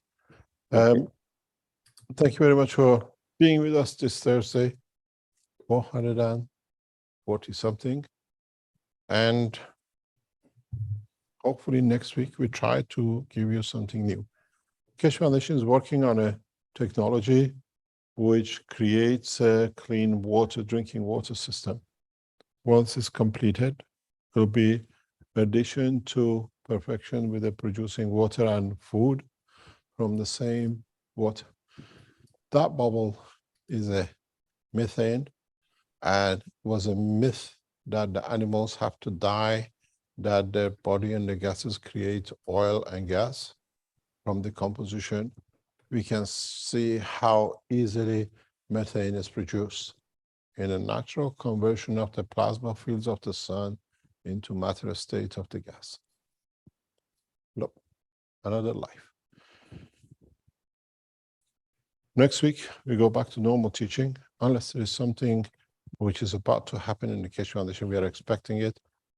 And if completed as expected, we'll let you know. And please understand this one. I want to clear, especially in the Italian community, has caused a lot of misunderstanding. This generator is what is in public here is for demonstration to show that the system produces energy. The generator you buy is for 2 kilowatts energy system and is different than a plasma system, which is supporting to reduce your electricity bill. You can buy both system and interconnect it, or you just buy the generator and it's a generator, because I know a lot of Italians had a problem with it. It will be a very small size, smaller than this refrigerator, and is a 2 kilowatt generation power system that will be delivered. And the big box is just a demonstration to show that it produces power. It's a continuous power production. You can, I think it's been put at 10,000 euro. You have the gas production system, which is now on, and you can order it and purchase it, and we try to get this out as fast as we can. The same with the CO2. CO2 is not for this presentation of today, is primarily for the governments, for the change of the course in Russian gas boycotts. And we use this presentation for government officials to view, to test, and to expand as fast as we can in the coming days. Thank you very much for today. Thanks, Rick, for being there. And you never know, I might have another surprise for you for your next workshop. We look forward to surprises, Mr. Keshe. Thank you very much. Thank you indeed. Thank you for continuing to surprise us, even now, a dozen years later, and many hundreds of workshops, and we still get some beautiful surprises. Thank you. Thank you very much. I hope you enjoy it.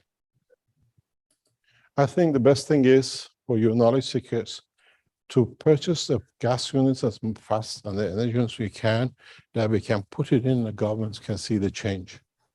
Then you can invite the press to your house. You can invite the other people to you to see it.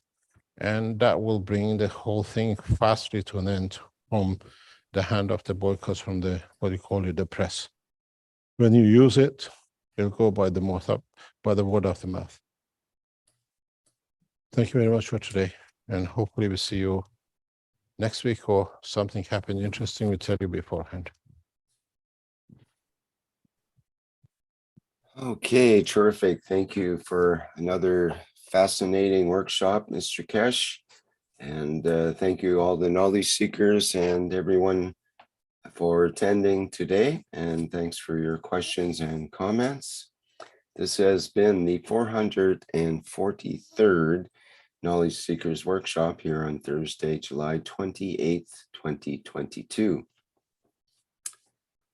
We'll see you in the next public teaching workshop in the One Nation, One Planet, One Race for World Peace. And let me get the date for that.